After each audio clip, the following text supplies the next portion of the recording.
ஜெபிக்கலாம். சர்வ வல்லமுள்ள நீதியின் பிதாவே, இந்த அருமையான மத்தியான வேளைக்காக நன்றி செலுத்துகிறோம். இந்த நாளிலும் நம்முடைய சமூகத்தில் எங்கள் ஆவி ஆத்ம சரீரத்தை தாழ்த்தி ஒப்பு கொடுக்கிறோம். கர்த்தரீர் உமது பரிசுத்த ஆவியானவரை கொண்டு இன்றைக்கும் எங்களோடு கூட இடைப்படுங்க. எங்களுடைய சூழ்நிலைகள், எங்கள் இருதயத்தின் ஆழங்கள், எங்கள் யோசனைகள் சகலமும் கூட உமக்கு வெளியரங்கமாக தான் உள்ளது ராஜா.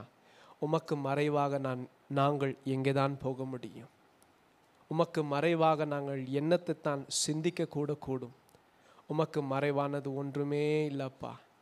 சகலமும் அறிந்த எங்கள் ராஜனே, இன்றைக்கும் கூட எங்கள் இருதயங்களுக்கு ஏற்றதாய் அப்பா, எங்கள் சூழ்நிலைக்கு தக்கதாய், எங்கள் ஆத்துமாக்களுக்கு தேவையானதை ஆவியானவர் நீங்கள் பேசுங்க, இடைப்படுங்க. எல்லாருக்கும் எந்த வகையிலாகிலும் யாருக்காகிலும் விடுதலைக்காக செபத்தில் காத்திருக்கிறவர்கள் ஆனால் அப்பா, நீங்கள் தான் நிச்சயமாக எங்களை விடுவிக்க வேண்டும். எங்களை விடுவிக்கக்கூடிய ஒரே அதிகாரமும் வல்லமையும் உள்ள ஒரே தேவன் நீர்தான். எங்களை விடுவித்து விடுதலைக்குள்ளே நிலைநிறுக்க பண்ணுங்க. இயேசு கிறிஸ்துவின் ஏற்பட்ட நாமத்தில் தாழ்த்தி ஒப்பு கொடுத்து செபிக்கிறோம். செபம் கேளும் ஜீவனுள்ள நல்ல பிதாவே, ஆமென். அமர்ந்திருப்போம். சிறைப்பட்டவர்களுக்கு விடுதலை கொடுக்கிற ஆண்டவராகிய இயேசு கிறிஸ்துவின் நாமத்தினாலே உங்களை வாழ்த்துகிறேன். I greet you all in the wonderful name of our Lord and Savior Jesus Christ, who declares freedom for those who are captive. Hallelujah. இந்த நாளிலும் கூட காலையிலேருந்து உபவாசத்தோடு கூட கர்த்தருடைய சமூகத்தில் அநேக தனிப்பட்ட விண்ணப்பங்களுக்காகவும் பொதுவான விண்ணப்பங்களுக்காகவும் நாம் செபித்து கர்த்தருடைய சமூகத்தை நோக்கி பார்க்கிறோம். இப்போதும் கூட இந்த விடுதலை குறித்த அநேக செய்திகள் இதை நாம் இந்த சனிக்கிழமைகளில் தியானித்திருக்கிறோம்.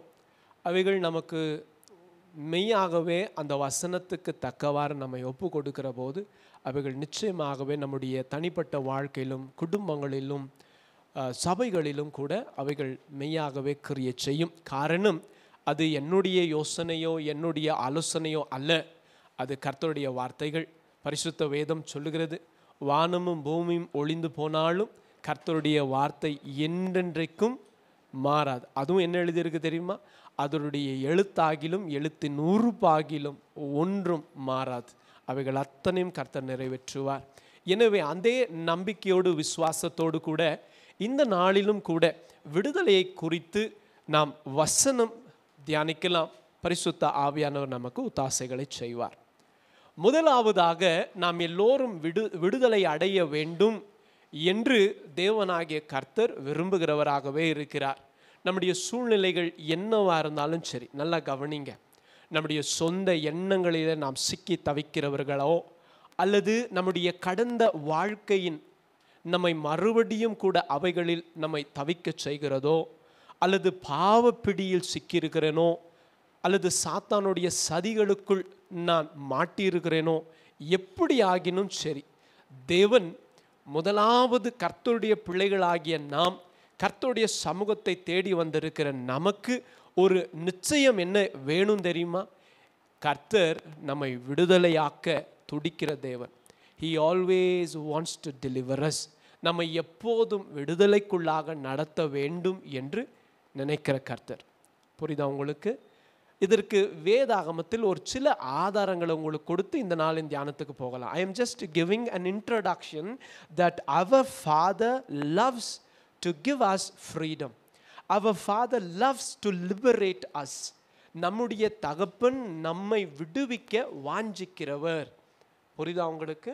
நம் தேவன் நம்மை விடுதலைக்குள்ளாக நடத்த துடிக்கிறவர். அதற்கு ஒரு சில காரியங்களை உங்களுக்கு காட்டி கொடுக்கிறேன். ஆண்டவராகிய இயேசு கிறிஸ்து நாம் வாசிக்கிறோம். ஆண்டவராகிய இயேசு கிறிஸ்து தன்னுடைய முதல் பிரசங்கத்தில் என்ன சொன்னார் தெரியுமா? ஆண்டவராகிய இயேசு தன்னுடைய முதல் பிரசங்கத்தில் என்ன சொன்னார் தெரியுமா? லூக்கா புஸ்தகம் 4ஆம் அதிகாரத்தில் தன் வளர்ந்த ஊராகிய நாசரேத்துக்கு வழக்கந்தோறும் ஞாயிற்றுக்கிழமை, அதாவது ஓய்வு நாளில் தேவாலயத்துக்கு கடந்து போகிறார். அங்கே போன போது அவரிடத்திற்கு ஏசாயா புஸ்தகத்தின் ஆகமங்களை அவர் கையில் கொடுத்து வாசிக்க கேட்டாங்க. அவர் திருப்பின போதோ ஏசாயா புஸ்தகம் 61ஆம் அதிகாரம் அவர் கைக்கு வந்துச்சு. அந்த 61ஆம் அதிகாரத்தை தான் அவர் வாசிக்கிறாங்க. அதை தான் லூக்கா புஸ்தகம் 4ஆம் அதிகாரம் 16 தொடங்கி 30 வரைக்கும் நாம் இந்த சம்பவத்தை வாசிக்க முடியும். அதில் 17ஆம் வசனம் தொடங்கி வாசிக்கலாம். லூக்கா புஸ்தகம் 4ஆம் அதிகாரம், book of Luke chapter 4 verses 17 onwards. ஏசாயா தீர்க்கதரிசியின் புஸ்தகம் கொடுக்கப்பட்டது. விரித்தபோது அவர் வாசிக்கிறார், கர்த்தருடைய ஆவியானவர் என்மேல் இருக்கிறார், தரித்திரருக்கு சுவிசேஷம் கொடுக்கவும் அபிஷேகம் பண்ணினார், இருதயம் நொறுங்குண்டவர்களை குணமாக்கவும், சிறைப்பட்டவர்களுக்கு விடுதலையையும் பார்வையையும் பிரசித்தப்படுத்தவும் விடுதலையாக்கினார். கர்த்தருடைய அனுகிரகத்தின் காலத்தை பிரசித்தப்படுத்த வந்தார் என்று சொல்லி வாசிச்சார். வாசிச்சுட்டு இயேசு என்ன சொன்னார் தெரியுமா? இதோ நீங்கள் கேட்ட இந்த வசனங்கள் இன்றைக்கு நிறைவேறிற்று என்று சொன்னார். ஆண்டவராகிய இயேசு முதல் பண்ணின பிரசங்கம் என்ன தெரியுமா? தமக்காய் காத்திருக்கிற தம்முடைய பிள்ளைகளை விடுவிக்கிற பிரசங்கம் தான். புரியுதா உங்களுக்கு? The first message that Jesus preached in the church was about deliverance too. சுவிசேஷம் தான், தரித்திரர்களுக்கு சுவிசேஷம் கரெக்ட். அதில் ஒரு பட்டியலில் ஒரு காரியமும் என்ன? விடுதலையாக்க, அனுகிரகத்தின் வருஷத்தை பிரசங்கம் பண்ணவே கர்த்தர் வந்தார். நல்லா கவனிங்க. அப்போ ஆண்டவராகிய இயேசுக்கு என்ன விருப்பம்? தம் பிள்ளைகளை விடுவிக்க வேண்டும் என்று வாஞ்சை. பரிசுத்த வேதாகமத்தில் நாம் வாசிக்கிறோம் இல்லையா? அதை தான் ஆண்டவராகிய இயேசு மறுபடியும் கூட இந்த நாசரேத்தில் சபையில் மட்டும் இதை சொல்லலை, மறுபடியும் கூட ஆண்டவராகிய இயேசு யோவானின் புஸ்தகம் 8ஆம் அதிகாரம் 36ஆம் வசனம், யோவானின் புஸ்தகம் 8ஆம் அதிகாரம் அதன் 36ஆம் வசனத்தில் வேதத்தில் இயேசு கிறிஸ்து சொல்லுகிறார், குமாரன் எதற்காக வந்தாராம்? வாசிங்க, யோவான் 8:36. ஆகையால் குமாரன் உங்களை விடுதலையாக்கினால் மெய்யாகவே நீங்கள் ஆக்கப்படுவீர்கள். அப்போ ஆண்டவராகிய இயேசுவுடைய வாஞ்சை என்ன? தம் பிள்ளைகளை, தம் ஜனங்களை விடுவிக்க வேண்டும் என்பதுதான் அவருடைய வாஞ்சை. அவர் பிரசங்கமும் அதுதான், அவர் வாஞ்சையும் அதுதான். அது மாத்திரமல்ல, ஆண்டவராகிய இயேசு நமக்கு வாக்கு பண்ணி அனுப்பின பரிசுத்த ஆவியானவர், எங்கும் வாசம் பண்ணுகிற பரிசுத்த ஆவியானவர், இந்த பரிசுத்த ஆவியானுடைய பிரசனம் எங்கே உண்டோ அங்க உடனே முதல்ல என்ன வாக்கு பண்றாங்க நமக்கு? 2 கொரிந்தியரின் புஸ்தகம் 3ஆம் அதிகாரம் 17ஆம் வசனத்திலும் நாம் வேதத்தில் வாசிக்கிறோம். என்ன வாசிக்கிறோம்? பரிசுத்த ஆவியானவர் எங்கே உண்டோ அங்கே விடுதலை உண்டாம். பரிசுத்த ஆவியானவர் எங்கே உண்டோ? தேவன் உன்னதமான கர்த்தர் பரலோகத்துக்கு என்ன வாஞ்ச? தம்முடைய பிள்ளைகள் சுதந்திரவாளிகளாக இருக்க வேண்டும், அவர்கள் விடுதலைகளுக்குள் காணப்பட வேண்டும். பிள்ளைகள் யாரும் சிறைத்தனத்துக்குள் காணப்படக்கூடாது, பிள்ளைகள் யாரும் சிறைக்குள் காணப்படக்கூடாது, பிள்ளைகள் யாரும் அடிமைத்தனத்துக்குள் காணப்படக்கூடாது, பிள்ளைகள் யாரும் நுகத்தை சுமந்து இன்னமும் அப்படியே பாரத்தோடு நடக்கக்கூடாது. கர்த்தர் தம்முடைய பிள்ளைகளை எல்லாம் விடுதலை ஆக்க வேண்டும் என்பதுதான் அவருடைய வாஞ்சை. குமாரன் வந்து அறிவித்ததும், நான் சிறைப்பட்டவர்களுக்கு விடுதலை கொடுப்பேன். பரிசுத்த ஆவியானுடைய பிரசன்னம் எங்கே உண்டோ அங்கவும் என்ன? விடுதலை உண்டு. குமாரன் நோக்கம் என்ன? குமாரன் என்ன சொல்லுகிறார்? அவர் விடுவிக்கிறவர். அருமையான கர்த்தருடைய பிள்ளைகளை, நாம் முதலாவது அறிந்து கொள்ள வேண்டிய ஒரு காரியம் என்ன தெரியுமா? God is interested about our freedom. Our Creator is interested about His children's freedom. Our Lord Jesus is interested about our freedom. He is not happy about anybody being enslaved for anything. Even if it is so, Jesus said, I have come to declare the liberty for captives. அருமையான கர்த்தருடைய பிள்ளைகளை, ஆண்டவராகிய இயேசு நாம் விடுதலைகளுக்குள்ளாக வாழ வேண்டும் என்று வாஞ்சிக்கிற கர்த்தர். பரிசுத்த ஆவியானவரும் அதையே செய்ய நினைக்கிறார். அது மாத்திரமல்ல, நம்முடைய கையில் இருக்கிறத இந்த வேதாகமும், இந்த பரிசுத்த வேதாகமும் உண்டு, இதுவும் கூட என்னதான் செய்தான்? வாசித்து பாருங்களேன். இந்த வேதத்தை வாசித்து இதை நாம் கீழ்ப்படுகிற போது இந்த வசனங்கள் என்ன செய்ய வாஞ்சிக்கிறது? அநேக காரியங்கள் உண்டு. அதில் ஒரு காரியத்தை நம்ம பார்க்கலாம். யோவானின் புஸ்தகம் 8ஆம் அதிகாரம் 32ஆம் வசனமும் ரோமரின் புஸ்தகம் 8ஆம் அதிகாரம் 2ஆம் வசனமும். What did Jesus preach? One among his points were what? Freedom. What did Jesus declare? The Son sets you free. What does the presence of Holy Spirit do? Liberates us. What does the Bible do when we read and obey? Let's read John chapter 8 verses 32 and Romans chapter 8 verses 2. யோவானின் புஸ்தகம் 8ஆம் அதிகாரம் 32, ரோமரின் புஸ்தகம் 8ஆம் அதிகாரம் 2ஆம் வசனமும். சத்தியத்தை அறிவீர்கள். எதுங்க? சத்தியம் உங்களை விடுதலையாக்கும். ரோமர் 8:2 வாசிங்க. கிறிஸ்து இயேசுவினாலே ஜீவனுள்ள ஆவியின் பிரமாணம் என் பாவம் மரணம் என்பவைகளின் மற்ற எல்லா பிரமாணங்களிலிருந்தும் விடுதலையாக்கிற்று. எதுங்க விடுதலையாக்கிடுச்சு? The spirit of law. இல்லையா? வாசிங்க, இங்கிலீஷ்ல வாசிங்க. 8:2. For the law of spirit of life in Christ Jesus has set us free from the law of sin and of death. இல்லையா? பாருங்க, அப்போ தேவன் நமக்கு தந்தருளின, பிதா நமக்கு தந்தருளின எல்லாமே எதுக்கு நேராக நடத்த பார்க்குது? குமாரனாகிய இயேசுவை தந்தருளினார். அந்த இயேசு நம்ம எதுக்கு நேராக நடத்த நினைக்கிறார்? விடுதலைக்கு நேர். குமாரனாகிய இயேசு தம்முடைய பரிசுத்த ஆவியானவரை தந்தருளினார். இந்த பரிசுத்த ஆவியானுடைய பிரசன்னம் நமக்கு என்ன தருது? சொல்லுங்க. இந்த பரிசுத்த ஆவியானவரால் ஏவப்பட்டு 40 தேவ மனுஷர்கள் இந்த வசனங்களை எழுதி கொடுத்தாங்க. இந்த வசனத்தை வாசித்து கீழ்ப்படுகிற போது இவைகளும் நம்ம எதுக்கு நேரா நடத்துது? எதிலிருந்து விடுதலை? பாவத்திலிருந்தும் மரணத்திலிருந்தும் விடுதலை உண்டாக்குகிறது. பாருங்க, அப்போ எல்லாமே தேவன் நமக்கு அருளின எல்லாமே எதுக்கு நேராக நம்ம நடத்துதா? சொல்லுங்க. விடுதலைக்கு நேராக. First thing, let us all come to an understanding and let this word produce faith in us by saying, my God is interested about my freedom. என் தேவன் என்னுடைய விடுதலை குறித்து கரிசனம் உள்ளவராக இருக்கிறார். அதனால தான் அவர் குமாரனையும் பரிசுத்த ஆவியானவர் வேத வசனங்களையும் எனக்கு தந்தருளி இருக்கிறார். இந்த மூணும் என்னை விடுதலைக்கு நேராக நடத்த துடிக்கிறது. விடுதலைக்கு நேராக நடத்தும்படியாய் பிரயாசப்படுகிறது. முதலாவது நாம் தெரிந்து கொள்ள வேண்டிய காரியம், நாம் எல்லோரும் விடுதலைக்கு கர்த்தர் நமக்கு விடுதலை கொடுக்க கர்த்தர் கரிசனமாக இருக்கிறார். நாம் விடுதலைக்காய் அழைக்கப்பட்டவர்கள். We are called to or for freedom. We are called for freedom. என்னோட சேர்ந்து சொல்லுங்க பார்க்கலாம். நான் விடுதலைக்கு அழைக்கப்பட்டவன்.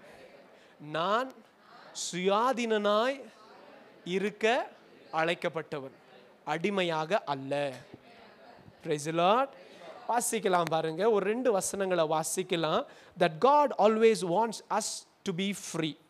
வாசிக்கலாம். கலாத்தியரின் புஸ்தகம் 5ஆம் அதிகாரம் 13ஆம் வசனத்தை வாசிங்க.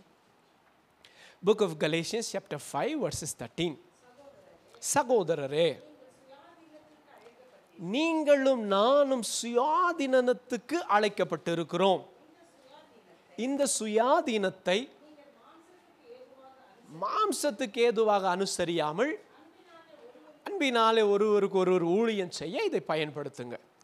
கலாத்தியரின் இது வாசிச்சோமா? நாம் எதற்காக அழைக்கப்பட்டிருக்கோம்னு வேதம் சொல்லுது? சுயாதீனத்திற்காய், ஃப்ரீடமுக்காக. We are called for freedom. நாம் அடிமைகளாய் இருக்க கர்த்தர் நம்மை அழைக்கவில்லை. நாம் சுயாதீனர்களாய் சுதந்திரவாளிகளாய் இருக்க அழைக்கப்பட்டிருக்கிறோம். புரியுதா? நாம் சுதந்திரவாளிகளாய் இருக்க அழைக்கப்பட்டிருக்கிறோம். வாசிக்கலாம். 1 பேதுரு புஸ்தகம் 2ஆம் அதிகாரம்.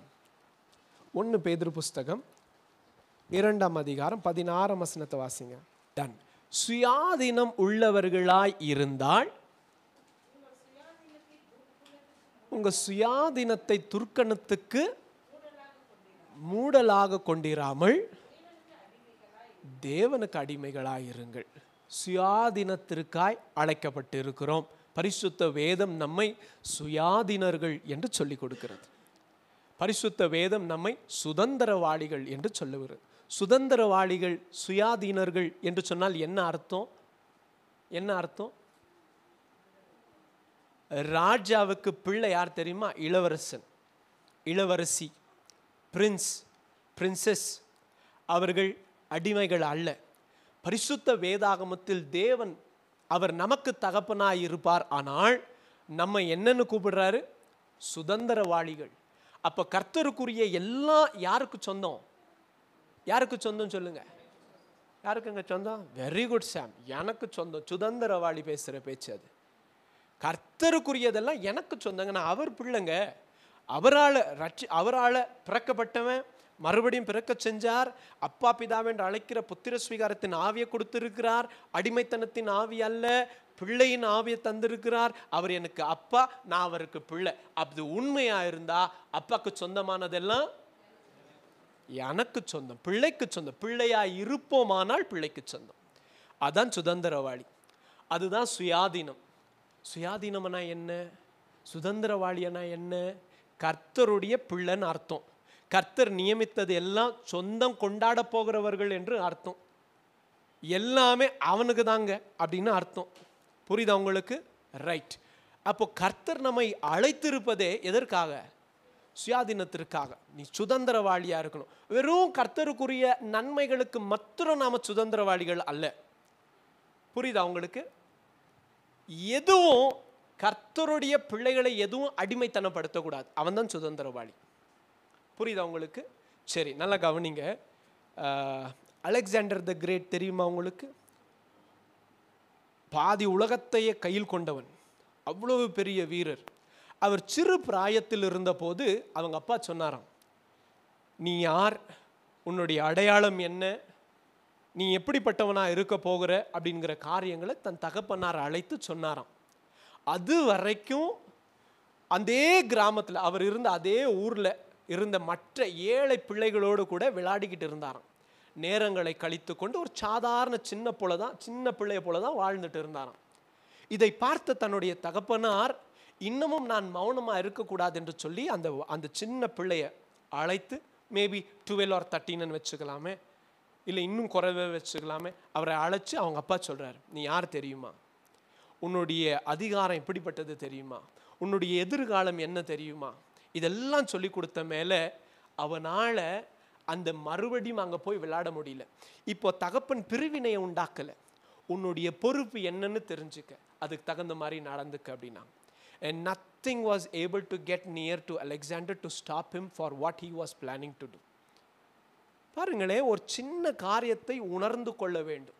நீ சுதந்திரவாளி என்று சொன்னால் நீ எப்படி நடந்துக்கணும், நீ சுதந்திரவாளி என்று சொன்னால் உன்னிடத்தில் எதிர்பார்க்கிற எதிர்பார்ப்புகள் என்ன. மற்ற பிள்ளைகளோடு சேர்ந்து நீயும் அப்படியே மலையிலையும் சேரிலையும் துள்ளி குதிச்சு விளையாடிக்கிட்டு இருந்தா உன்னை அதே சொந்த ஜனங்க கூட என்ன பண்ண மாட்டாங்களாம், அவனை மதிக்க மாட்டாங்களாம். ராஜபாணி அதுக்கு தகுந்த மாதிரி நடந்துக்க அப்படின்னா. நீங்களும் சொல்லியிருப்பீங்க, பார்த்துருக்கீங்களா, ஒரு சிலருக்கு சின்ன பிள்ளைகிட்ட வயசுக்கு மீறி சேர்ந்துக்காதீங்க. அவங்க என்ன பண்ணிடுவாங்க, அவங்க சின்ன பிள்ளைங்க என்பதை அடிக்கடி காமிச்சிருவாங்க. அதனால சின்ன பிள்ளைகிட்ட ஜாஸ்தி வச்சுக்காதீங்கன்னுவாங்க. வச்சுக்காதீங்கன்னா நேசிக்கக்கூடாதுன்னு சொல்லலை. They are children, that is how they will behave, that is their nature. It is we who call ourselves adults and who call we are wise than children, then how to make our boundaries from their children. அருமையான கர்த்தருடைய பிள்ளைகளை கவனிங்க. சுதந்திரவாளிகள் சுயாதீனர்கள் என்று சொன்னால் என்னன்னு முதல்ல தெரிஞ்சுக்கணும். அது தெரிஞ்சிடுச்சுன்னா நம்ம என்ன பண்ண நினைக்க மாட்டோம் தெரியுமா, மறுபடியும் கூட அடிமையாகவே இருக்க நினைக்க மாட்டோம். புரியுதா உங்களுக்கு? We will not try to again go back to the same thing. No, I have a special purpose, I have a call, and this is my identity, and this is what I've been called, and I'm been elected by God, let me proceed there. நம்ம அதை புரிஞ்சுக்கிடணும். ஏன் இன்னைக்கும் நமக்கு அது தெரியறதில்ல தெரியுமா? ஏன் தெரியறதில்ல தெரியுமா? காரணம் ஏன் தெரியுமா? நம்ம இன்னும் அப்படியே நடந்துக்கிறோம். Because we do not know. புரியுதா உங்களுக்கு? அன்னைக்கு வரைக்கும் அலெக்சாண்டரும் என்ன பண்ணிட்டு இருந்தாராம்? அதே போலதான், மற்ற பிள்ளைகளை போலதான் அப்படியே விளையாடிட்டு இருந்தார்.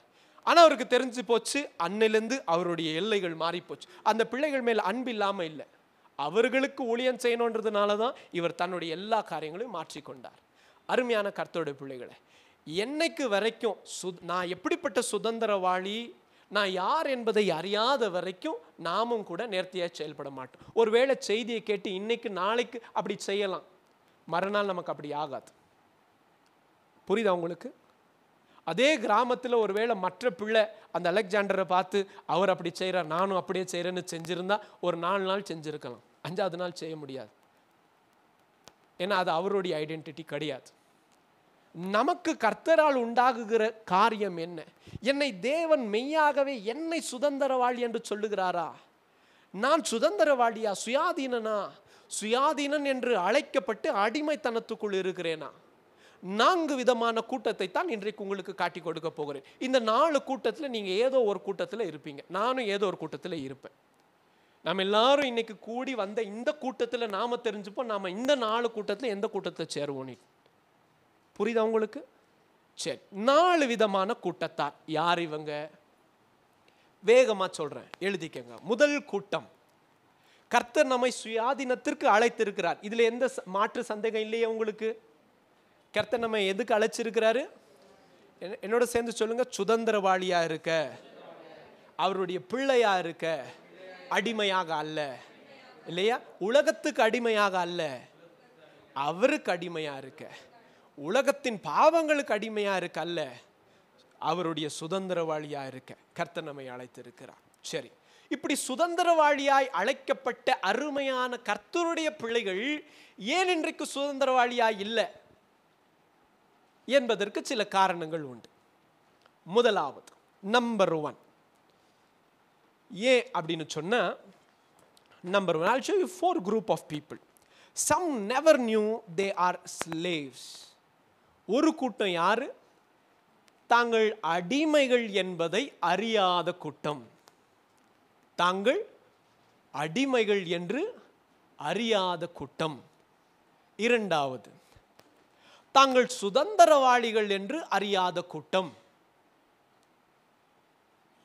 Some never knew they are slaves. Some never know they are free.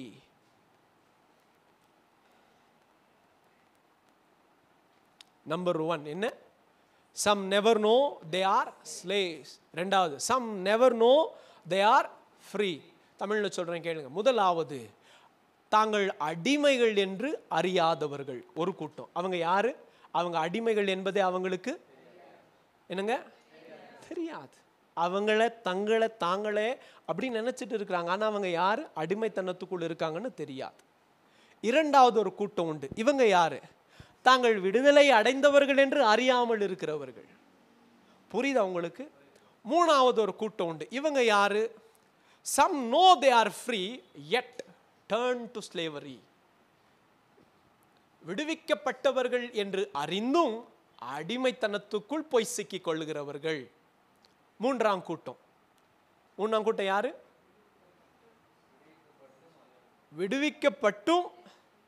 விடுவிக்கப்பட்டோம் என்று அறிந்தும் மறுபடியும் அடிமைத்தனத்துக்குள் சிக்கிக் கொள்ளுகிற கூட்டம். நான்காவது, some know they are freed and stay in freedom. விடுவிக்கப்பட்டோம் என்று அறிந்து விடுதலைக்குள் நிலைத்திருக்கிற கூட்டம். 4 கூட்டங்கள். இதை சொல்லுங்க. 4 கூட்டம். என்ன கூட்டம்? ஒரு சிலருக்கு அவங்க அடிமைத்தனத்தில் இருக்காங்க என்பதே தெரியாது. தெரியாமவே என்னவா இருக்காங்க? அடிமையா இருக்காங்க. இன்னொரு கூட்டம் உண்டு. இவங்க யாரு?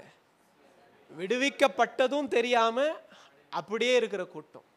மூணாவது ஒரு கூட்டம் உண்டு. இவங்க யாரு? கரெக்ட், விடுவிச்சிட்டீங்க தான், ஆனா மறுபடியும் எதை தேடுவாங்க? நான்காவது ஒரு கூட்டம் உண்டு. இவங்க யாரு? விடுவிக்கப்பட்டவர்கள் என்று அறிந்து அந்த சுயாதீனத்தை, அந்த விடுதலைக்குள் நிலைத்திருக்கிற கூட்டம். இந்த 4 கூட்டத்தில் தான் நாம ஏதோ ஒரு கூட்டத்தில் வந்து தங்குவோம். we will be somewhere in these 4 categories each one. சரியா? 4 கூட்டங்கள் தான். ஒரு கூட்டம், மறுபடியும் சொல்லுகிறேன் கேளுங்கள், தாங்கள் அடிமைகள் என்று அறியாமல் தங்களுடைய சுய நீதியோ அல்லது அறியாமையோ அல்லது அவர்கள் பின்தொடர்ந்து வந்த அவர்களுடைய பாரம்பரிய பழக்கங்களோ இவர்கள் தாங்கள் அடிமைத்தனத்துக்குள் இருக்கிறார்கள் என்று அறியாமல் இன்னமும் தொடர்ந்து அடிமைத்தனத்துக்குள்ளவே இருப்பாங்க. இரண்டாவது கூட்டம் கிறிஸ்து இயேசு பிள்ளைகளை விடுதலையாக்கி இருக்கிறார் என்ற செய்தியை தெரிந்து கொள்ளாமல், தாங்கள் விடுதலையாக்கப்பட்டிருக்கிறார்கள் என்கிற சத்தியத்தையும் அறிந்து கொள்ளாமல் இன்னமும் கூட அதே அடிமைத்தனத்துக்குள் இருப்பார். மூணாவது கூட்டம் உண்டு. விடுதலை பெற்றோம் என்று தெரியுமா? தெரியும். ஆனாலும் மறுபடியும் எங்கள் மாமிச இச்சைகள், எங்களுடைய கூட்டங்கள், எங்களுடைய ஐக்கியங்கள் எங்களை மறுபடியும் பழைய பாவங்களுக்கே கொண்டு போக நினைக்கிறது. நாங்கள் அதுக்கு இணங்கி கொடுக்கிறதினால் நாங்கள் மறுபடியும் சிக்கிக் கொள்கிறோம். நான்காவது, விடுதலை பெற்ற நாங்கள் கிறிஸ்து இயேசுவுக்காய் விடுதலைக்குள் நிலைத்திருப்போம் என்பது நாலாவது கூட்டம். முதலாவது, எப்படிங்க ஒரு சிலருக்கு அடிமைத்தனத்துக்குள் இருக்கிறாங்க என்பதே தெரியாம இருப்பாங்க? இதுக்கு சாத்தியங்கள் உண்டா என்று வேதாகமத்தில் நீங்கள் பார்ப்போம் என்று சொன்னால் நல்லா கவனிங்க. அடிமைத்தனத்துக்குள் இருப்பதும் கூட தெரியாமல் இருக்கிற கூட்டம். இப்படி சாத்தியமா என்று சொன்னால் நான் 2 கூட்டத்தை உங்களுக்கு காட்டி கொடுக்கிறேன். அப்படிப்பட்ட கூட்டங்கள் எப்படி? அடிமைத்தனத்துக்குள்ள இருக்கிறதும் கூட தெரியாமவே அடிமைத்தனத்துக்குள்ள இருக்கிற கூட்டம். ஆனா மனசுல என்ன நினைப்பு? ஆமா அப்படின்னு நினைச்சிருக்கிறாங்க. வாசிக்கலாம். யோவானின் புஸ்தகம் 8ஆம் அதிகாரம் 31 தொடங்கி 47 வரைக்கும் வாசிக்கணும். ஒரு சில வசனங்களை நம்ம வாசிக்கலாம். யோவானின் புஸ்தகம் 8ஆம் அதிகாரம் வசனம் 31ஆம் வசனம் தொடங்கி 47 வரைக்கும் எழுதிக்கங்க, வீட்டில் வாசிங்க. இப்போ ஒரு சில வசனங்களை வாசிக்கலாம். தம்மை விசுவாசித்த யூதர்களை நோக்கி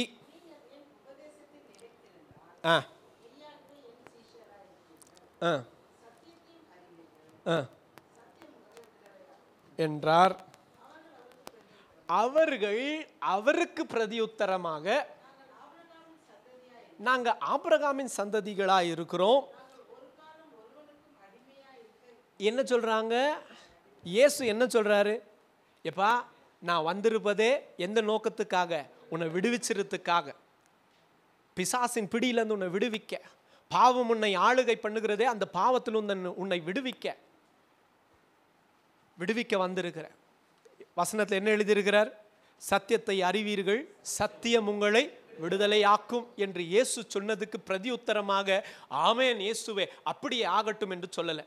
என்ன சொன்னாங்க? நாங்க ஆபிரகாமின் பிள்ளைகள், ஒரு காலமும் கூட யாருக்கும் அடிமையாக இருந்ததில்லை என்று இவர்கள் சொல்றாங்க. இப்ப வாசிங்க தொடர்ந்து. அப்படி இருக்க எப்படி சொல்றீங்க? வாசிங்க. பாவம் செய்கிற எவனும் பாவத்துக்கு அடிமையா இருக்கிறான் என்று இயேசு வெளியரங்கமாய் சொன்னாலும் இவர்கள் என்ன பண்ணல தெரியுமா? ஏற்றுக்கொள்ளல. வாசிங்க, தொடர்ந்து வாசிங்க.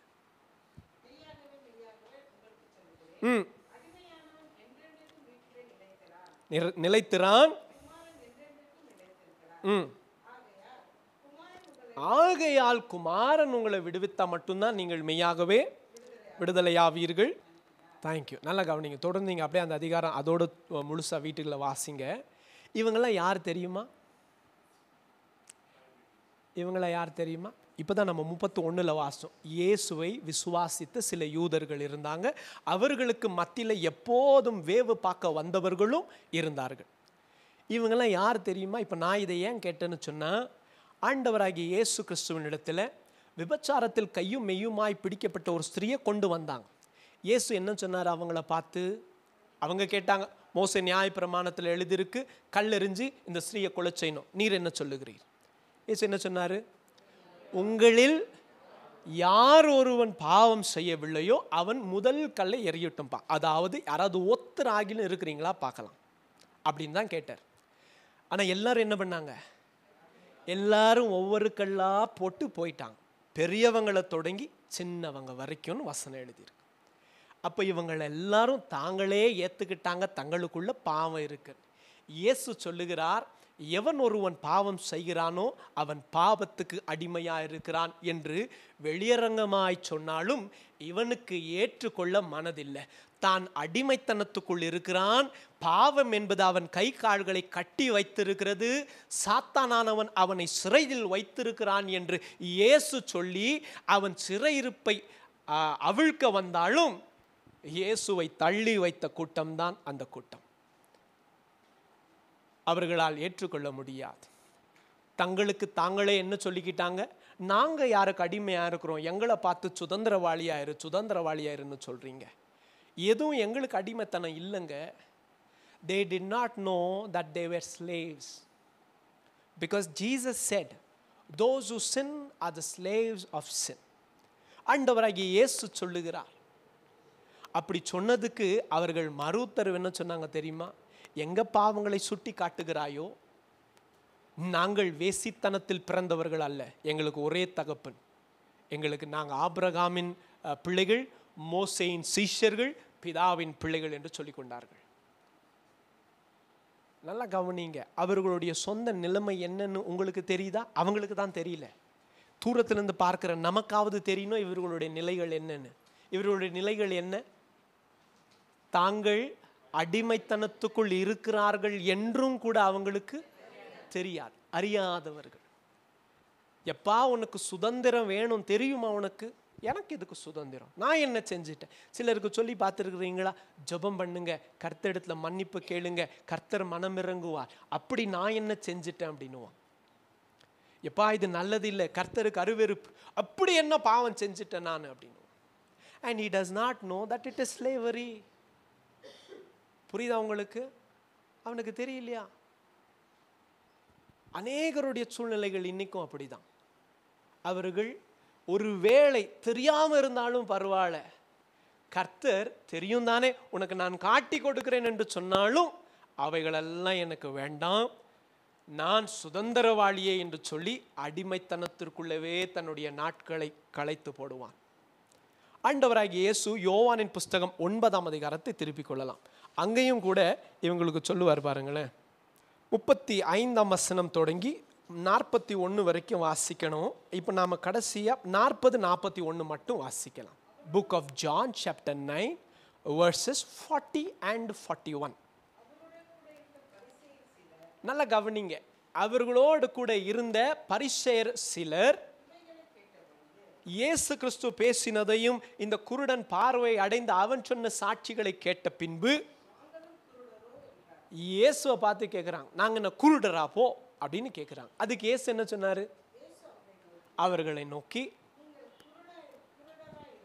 நீங்கள் குருடராய் இருந்தால் உங்களுக்கு பாவம் இருக்காது. ஏன்னா உங்களுக்கு தெரியாம செஞ்சிட்டீங்கன்னு நானே உங்களுக்காக வழக்காடுவேன், நானே உங்க பாவங்களை தூரப்படுத்துவேன், நானே உங்களை கழுவி பரிசுத்தமாக்கிடுவேன். ஆனால் காண்கிறோம் என்று சொல்லுகிறதினால் உங்கள் பாவம் உங்களோடு நிலைத்திருக்கும், போங்கன்னியாச்சு. They do not even know what is their true condition. நல்ல கவனிங்க அருமையான கர்த்தருடைய பிள்ளைகளை. இந்த கூட்டத்தார் தங்கள் அடிமைத்தனத்துக்குள் இருக்கிறதையும் கூட அறியாமலே இருந்தார்கள். தங்கள் அடிமைகள் என்று தெரியாது, தங்கள் அடிமைகள் என்று அறியாதவர்கள். அதை வெளிப்படுத்தி காண்பித்தாலும் இந்த கூட்டம் அதை ஏற்றுக்கொள்ளாது. காரணம் என்ன? தாங்கள் தங்களுடைய சுய நீதியை நம்புகிறவர்கள். அப்படி நாங்கள் என்ன செஞ்சுட்டோம்னு சொல்லுவாங்க. இவர்கள் தங்களை யாரோடு ஒப்பிட்டு பேசிப்பாங்க தெரியுமா? இவங்களோட மோசமாக வாழ்கிறாங்க பார்த்தீங்களா? இல்லை, நான் பொதுவாக பேசுகிறேன் தம்பி. இப்போ ஒருத்தர் சொல்கிறாங்க, நான் என்ன குடிச்சிட்டு தெருவுலையா விழுந்து கிடக்கிறேன்னுவாங்க. குடிக்கிறவங்களை பார்த்து குடிக்காதீங்க, அது உங்கள் ஹெல்த்துக்கு நல்லது இல்லைன்னா அவர் யாரை பார்த்து சொல்கிறாரு? தாம் பரவாயில்லன்னுட்டு தெருவில் விழுந்திருக்காரு பார்த்தீங்களா? அவரை பார்த்து இவர் தன்னை தேத்தி கொள்ளுகிறார். நம்ம பரவாயில்ல, நம்ம என்ன அப்படியா செஞ்சிட்டோம், நம்ம என்ன இப்படியா செஞ்சிட்டோம்னு சொல்லி மற்றவர்களை பார்த்து திருப்தி அடைந்து கொள்ளுகிறார். அதே போலத்தான் இந்த பரிசேயர்களும் கூட ஆண்டவராகிய இயேசுவை சொல்லுகிறார். இவங்க என்னெல்லாம் செஞ்சாங்களாம்? அநேக காரியங்களை செஞ்சாங்க, ஆனால் முக்கியமானதை விட்டுட்டாங்க. இப்போ இவர்கள் செய்த இந்த காரியங்களை வைத்துக்கொண்டு, தங்கள் சுயநீதியை வைத்துக்கொண்டு இதெல்லாம் நாங்கள்லாம் அடிமைத்தனத்துக்குள்ள இல்லை அப்படின்னு சொல்கிறாங்க. புரியுதா உங்களுக்கு? They do not know their own slavery. அவர்களுடைய சங்கிலிகளை தாங்களே அறியாதவர்கள். அடுத்தது வாசிக்கலாம். இன்னொரு உதாரணத்தை உங்களுக்கு வேதத்திலேருந்து காட்டி கொடுக்கிறேன். நாம் எல்லோருக்கும் கூட இஸ்ரவேலும் கூட, இஸ்ரவேல் ஜனங்கள் தெரியுமா? இப்போ யாரை காமிச்சேன்? புதிய ஏற்பாட்டிலேருந்து பரிசேயர்களும் ஒரு சில யூதர்களையும் உங்களுக்கு காண்பித்து கொடுத்தேன். தாங்கள் அடிமைகள் என்பதையும் கூட அறியாதவர்கள். இன்னொரு கூட்டம் உண்டு, உங்களுக்கு இஸ்ரவேலை காட்டி கொடுக்கிற. இவர்களும் கூட எப்படின்னு சொன்னா, ஒரு காலகட்டத்தில் தங்களுடைய அடிமைத்தனத்தை தாங்களே அறியாமல் இருந்தார்கள். சரி, உங்களுக்கு வேதத்திலிருந்து எப்படி சொல்றேன்னு கவனிங்க. தேவனாகிய கர்த்தர் நாம் பார்க்கிறோம், இந்த இஸ்ரவேல் ஜனங்களை எகிப்திலிருந்து புறப்பட பண்ணின பின்பு சகோதரர் ராஜா அதை சொன்னாங்க, மறுபடியும் ஒவ்வொரு அடிமைத்தனத்துக்குள்ள சிக்கிக்கிட்டாங்க. நாம நியாயாதிபதிகளின் புஸ்தகத்தை வாசிக்கிறோம். அதுல again and again Israelites went into slavery. They were ruled by some other Gentile king. ஒரு அந்நிய ராஜாவால், புறஜாதியாரால் ஆளுகை பண்ணப்பட்டாங்க இஸ்ரவேல் ஜனங்க. எங்க இவங்க இஸ்ரவேல் ஜனங்க அடிமைத்தனத்துக்குள்ள போனாங்க? ஏன் இவங்க அடிமைத்தனத்துக்குள்ள கர்த்தர் அனுமதிச்சார்? இதெல்லாம் கடந்து போய் நாம இதை வாசிக்க முடியும் நியாயாதிபதிகளின் புஸ்தகத்தில். அது பின்பு 1 ராஜாக்கள் 2 ராஜாக்கள்ல, 1 நாளாகமம் 2 நாளாகமத்தில், பின்பு எஸ்ராவில், இதில் எல்லாத்தையும் நாம் வாசிக்க முடியும். இஸ்ரவேல் ஜனங்கள் மறுபடியும் அடிமைத்தனத்துக்குள் போனாங்க. ஏன் இவங்க அடிமைத்தனத்துக்குள் போனாங்க? இஸ்ரவேல் ஒரு நாளும் அடிமை என்று அழைக்கப்படவே இல்லை. தேவன் இஸ்ரவேல் என்ன, சரி வாசிங்க, இஸ்ரவேல் ஒரு நாளும் அடிமை இல்லை. ஆனால் இவங்க எதுக்குள்ள போனாங்க? அடிமைத்தனத்துக்குள்ள போனாங்க. ஏன் கர்த்தர் இஸ்ரவேலை அடிமைத்தனத்துக்குள்ள அனுமதித்தார்? Why should God allow his own people Israel to go into slavery? He allowed them to go and pass through this slavery. Why? வாசிக்கலாம். எரேமியா புஸ்தகம் 2ஆம் அதிகாரம் 14ஆம் வசனத்தை வாசிங்க.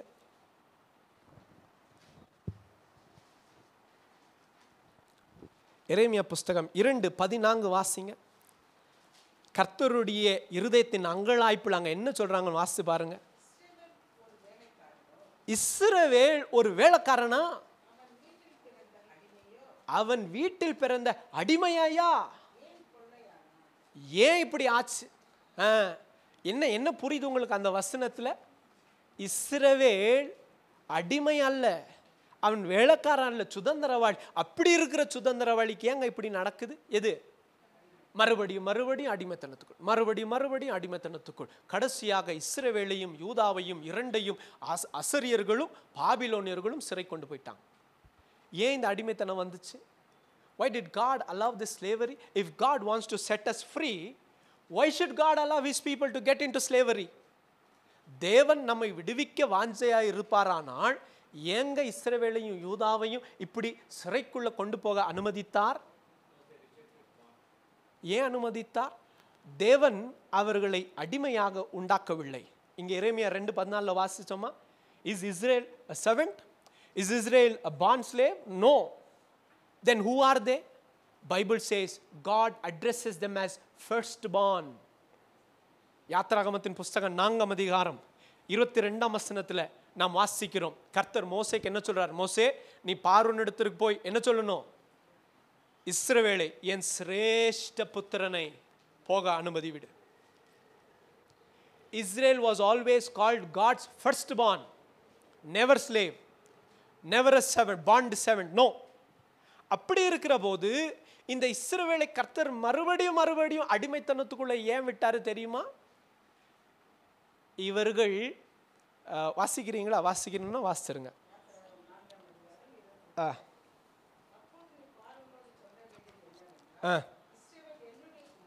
இஸ்ரவேல் என்னுடைய குமாரன், என் சிரேஷ்ட புத்திரன். அப்படி இருந்தா ஏன்பா இவங்களை அடிமைத்தனத்துக்குள்ள அனுப்புனீங்க? ஏன் அடிமைத்தனத்துக்குள்ள அனுப்புனீங்க? காரணம் என்ன தெரியுமா? அருமையான கர்த்தருடைய பிள்ளைகளை கவனிங்க. இஸ்ரவேல் ஜனங்கள் பாவம் செய்து பாவத்துக்கு அடிமையா இருந்தாங்க. அந்த அடிமைத்தனை இவங்களுக்கு தெரியாது. புரியுதா உங்களுக்கு? மறுபடியும் சொல்றேன் கேளுங்க. According to John chapter 8 verses 34, இயேசு கிறிஸ்து சொல்லுகிறார், எவன் ஒருவன் பாவம் செய்கிறானோ அவன், சொல்லுங்க, இஸ்ரவேல் கர்த்தர் விரோதமாய் பாவம் செய்கிறான், தொடர்ந்து செஞ்சுக்கிட்டே இருக்கிறான். கர்த்தர் வரிசையா தீர்க்கதரிசிகளை அனுப்பிக்கிட்டே இருந்து அவர்களை எத்தனை எச்சரிப்பு கொடுத்தாலும் அவங்க யாரும் என்ன இல்லை, கேட்கறதா இல்லை. எத்தனை ஊழியக்காரங்க நம்மகிட்ட பேசினாலும், நமக்கு அவங்க எவ்வளோ தீர்க்கதரிசிகளை அனுப்பி பேசினாலும் அவர்களுக்கு என்ன ஆகலை, இஸ்ரவேலுக்கு கேட்க மனதில்லை. என்ன ஆச்சு தெரியுமா? நல்லா கவனிங்க. அதற்கு பின்பு கர்த்தர் சொல்லுகிறார், நீ பாவம் செய்கிறதுனால பாவத்துக்கு அடிமையா இருக்கிற, இந்த பாவத்திலிருந்து மனம் திரும்ப சொல்லும்படி எத்தனையோ தீர்க்கதரிசிகளை அனுப்புறேன், ஆனாலும் கேட்கல. நீ அடிமைத்தனத்துக்குள் இருக்கிறதை அறியாமல் பிழைத்து கொண்டு இருக்கிறாய். உனக்கு இப்போ நான் என்ன தெரியப்படுத்தணும்? அடிமைத்தனத்தை உனக்கு தெரிவிக்கணும். அது நியாயத்துக்காகத்தான். அந்த நியாய தீர்ப்பாக கர்த்தர் அவர்களை பாபிலோனுக்கும் அசரியத்துக்கும் அனுப்பினார். இப்போதான் அவங்களுக்கு தெரிந்து அவங்க என்னவா இருக்காங்கன்னுட்டு. இப்போ கர்த்தர் சொல்லுவார், இப்போ நீ அடிமை ஆகலை, நீ அடிமையாகி பல வருஷம் ஆச்சு, அது உனக்கு தெரியல, இப்போவாவது தெரிஞ்சுக்க, நீ என்னவா வாழ்ந்துட்டு இருந்த நீ. புரியுதா உங்களுக்கு? They did not know that they were already slaves. Now what is bothering them? Being enslaved by Babylonians. பாபிலோனியர்கள் எங்களை ஆளுகை பண்ணுகிறார்கள், அவர்கள் எங்களை சிறைத்தனத்துக்குள் கொண்டு போறாங்க என்பதுதான் அவனுக்கு பாதிப்பா இருக்கு. ஆனா கர்த்தர் என்ன சொன்னாரு? பாபிலோனியரை நான் உன்னை ஒரு ராத்திரியில் விடுவிச்சிட முடியும். ஒரே ராத்திரி தான் ஒரு ராஜா செத்து போயிட்டார். தெரியுமா உங்களுக்கு? நேபுகாத் நேச்சருடைய மகன் பெல்ஷசார் என்கிற ராஜா, இரண்டாவது ராஜாவா இருந்தவர். ஒரே ராத்திரி தான் சப்பனம் இன்னைக்கு அந்த செவரில் மதிலின் மேல் கரங்கள் எழுதினது அந்த ராத்திரியை நிறைவேற்றி செத்து போயிட்டார். ஒரே ராத்திரி. I have told you many times, God can change things over a night, just one night. சிறையிலேருந்து அரண்மனைக்கு கொண்டு போக முடியும் யோசேப்பை, ஒரே ராத்திரி தான். அந்த ராத்திரி யாருக்கு சொப்பனம் வந்துச்சு? ராஜாவுக்கு. ஒரே ராத்திரி தான். ராஜாவா இருந்தவன் செத்து போயிட்டான், ராஜ்யமும் கைவிட்டு போச்சு, எல்லாம் மாறி போச்சு. Just one night. இப்போ அதை பற்றி பேச நேரம் இல்லை, கவனிங்க. இஸ்ரவேல் இப்போதான் கண்ணு திறக்கப்படுது. அதுக்கு என்ன நீட்டு? ஐயோ, கைகளில் சங்கிலிகள், கால்களில் சங்கிலிகள். கர்த்தர் சொன்னார், இது அல்ல, இதுக்கு முன்னாடியே உன் கை காலிலும் சங்கிலி வந்துருச்சு. எப்போ பாவம் செஞ்ச தீர்மானிச்சாயோ அப்பொழுதே நீ பாவத்துக்கு அடிமையாகி விட்டாய். அதை இப்போ தெரிஞ்சுக்கிறதுக்காகத்தான். இப்போவாது புரியுதா பாருங்க.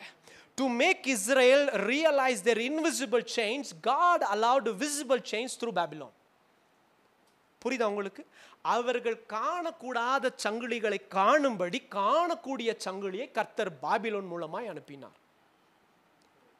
புரியுதா? ஆமா. ஏன்னா ஏற்கனவே இவங்க கை கால்களை கட்டினது எது? இவங்க பாவங்கள் கட்டி வச்சிருக்கு. ஆனா இவங்களுக்கு தெரியாது. எல்லாம் நார்மலா தானே இருக்கு, என்ன கெட்டு போச்சுன்னு சொல்லி அப்படியே வாழ்ந்துட்டு இருந்தாங்க. கர்த்தர் மறுபடியும் தீர்க்கதரிசிகளை அனுப்பினார். செவிகளை அடைப்பதை தவிர ஜனங்களுக்கு வேறு ஒன்றும் தெரியாது. கடைசியாக கர்த்தர், சரி, காணக்கூடாத சங்கிலிகளை குறித்து உனக்கு கவலை இல்லை என்று சொன்னால், என் பிள்ளையே, என் சிரேஷ்ட பிள்ளையே, உன்னை விட்டுறவும் முடியாது. அதுக்கு என்ன பண்ணட்டும்? காணக்கூடிய சங்கிலியை வச்சுக்கன்னு கொடுத்துட்டார். கர்த்தர் அவர்களை துக்கப்படுத்தி அடிமைத்தனத்துக்குள் கொண்டு வைக்க வேண்டும் என்று நினைத்தாரா? கிடையாது, கிடையவே கிடையாது. இப்போ வாசிக்கலாம். 2 பேதுரு புஸ்தகம் 2ஆம் அதிகாரம் 19ஆம் வசனத்தை வாசிக்கலாம். 2 Peter chapter 2 verses 19.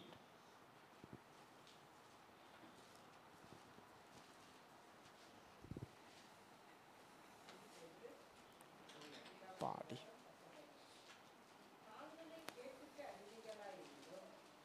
தாங்கள் கேட்டுக்கு அடிமைகளாய் இருந்தும்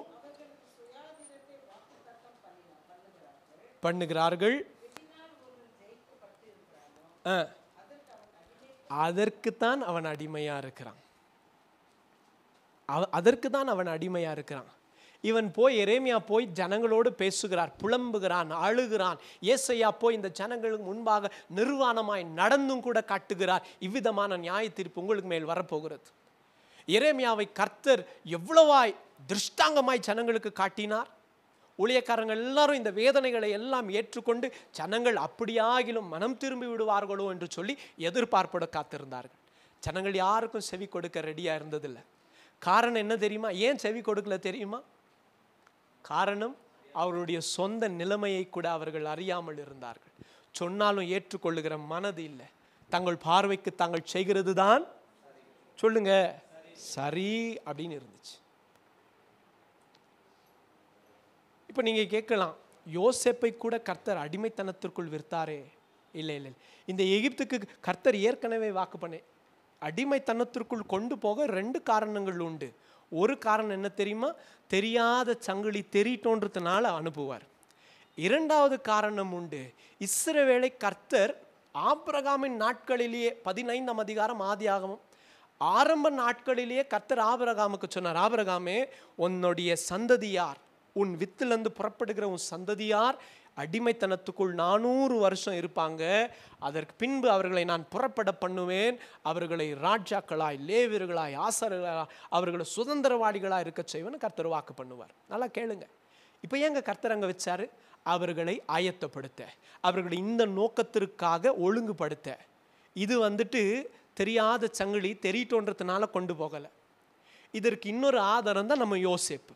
சகோதரர்கள் யோசேப்பை எகிப்தியர் கையில் 20 வெள்ளி காசுக்காக விற்று போட்டார்கள். அதற்கு பின்பு யோசேப்பு சொல்லுகிறான், கவலைப்படாதீங்க சகோதரரே, நீங்க என்னை அனுப்பல, கர்த்தர் தான் என்னை உங்களுக்கு முன்பாக அனுப்பி வைத்தார்.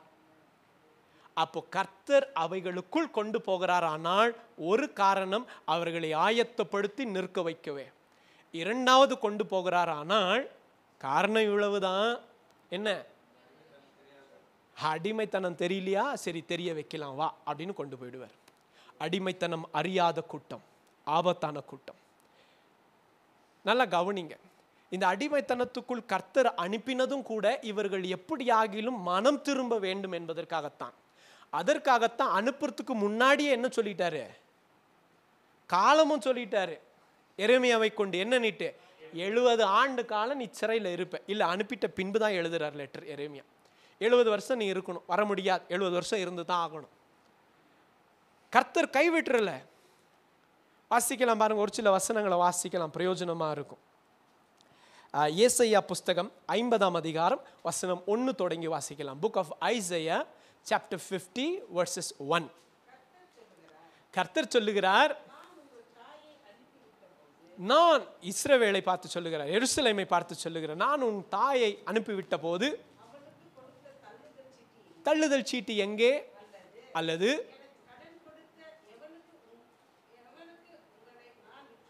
யாருக்காவது நான் உங்களை வித்து போட்டுட்டேன்னா அதான் அடிமைத்தனத்துக்குள்ள அனுப்பிட்டீங்களே.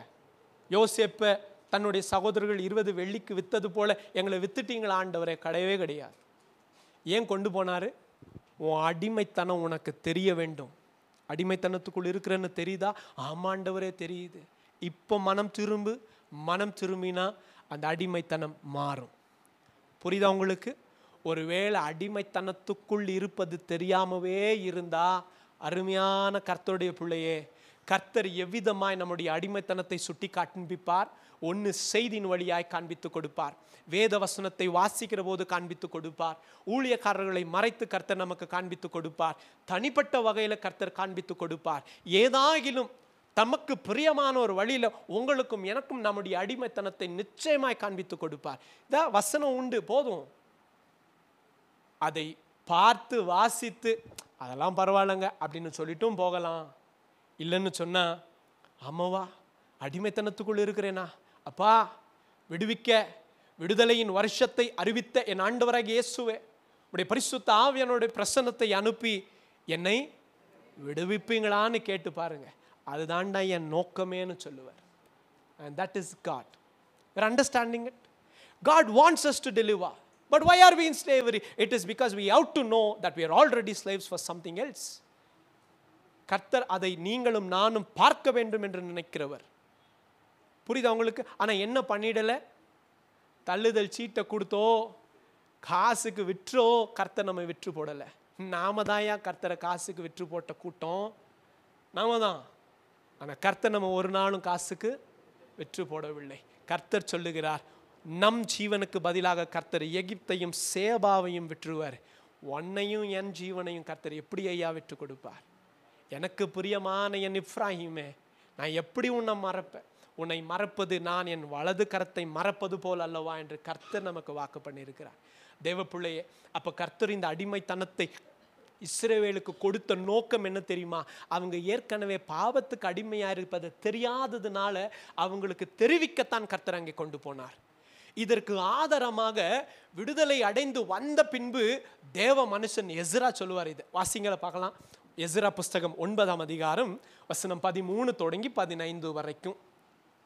நான் விசுவாசிக்கிற ஆவியானவர் நம்மோடு கூட இடைப்படுகிறார் என்று சொல்லி, எஸ்ரா புஸ்தகம் 9ஆம் அதிகாரம் வசனம் 13 தொடங்கி 15 வரைக்கும். எஸ்ரா எவ்வளோ அழகா பேசுவார் பாருங்க. அந்த வார்த்தைகளை வாசிங்க. இப்போதும் எங்கள் தேவனே, எங்கள் பொல்லாத செய்கைகளினாலும் எங்கள் பெரிய குற்றத்தினாலும் இவைகள் எல்லாம், எதெல்லாம் போயிட்டு வந்தாங்களே 70 வருஷம், இவைகள் எல்லாம் எங்கள் மேல் வந்தும்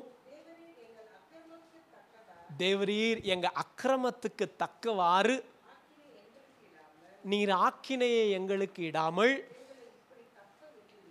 தப்ப விட்டிருக்கையில் வீணாக்கவும்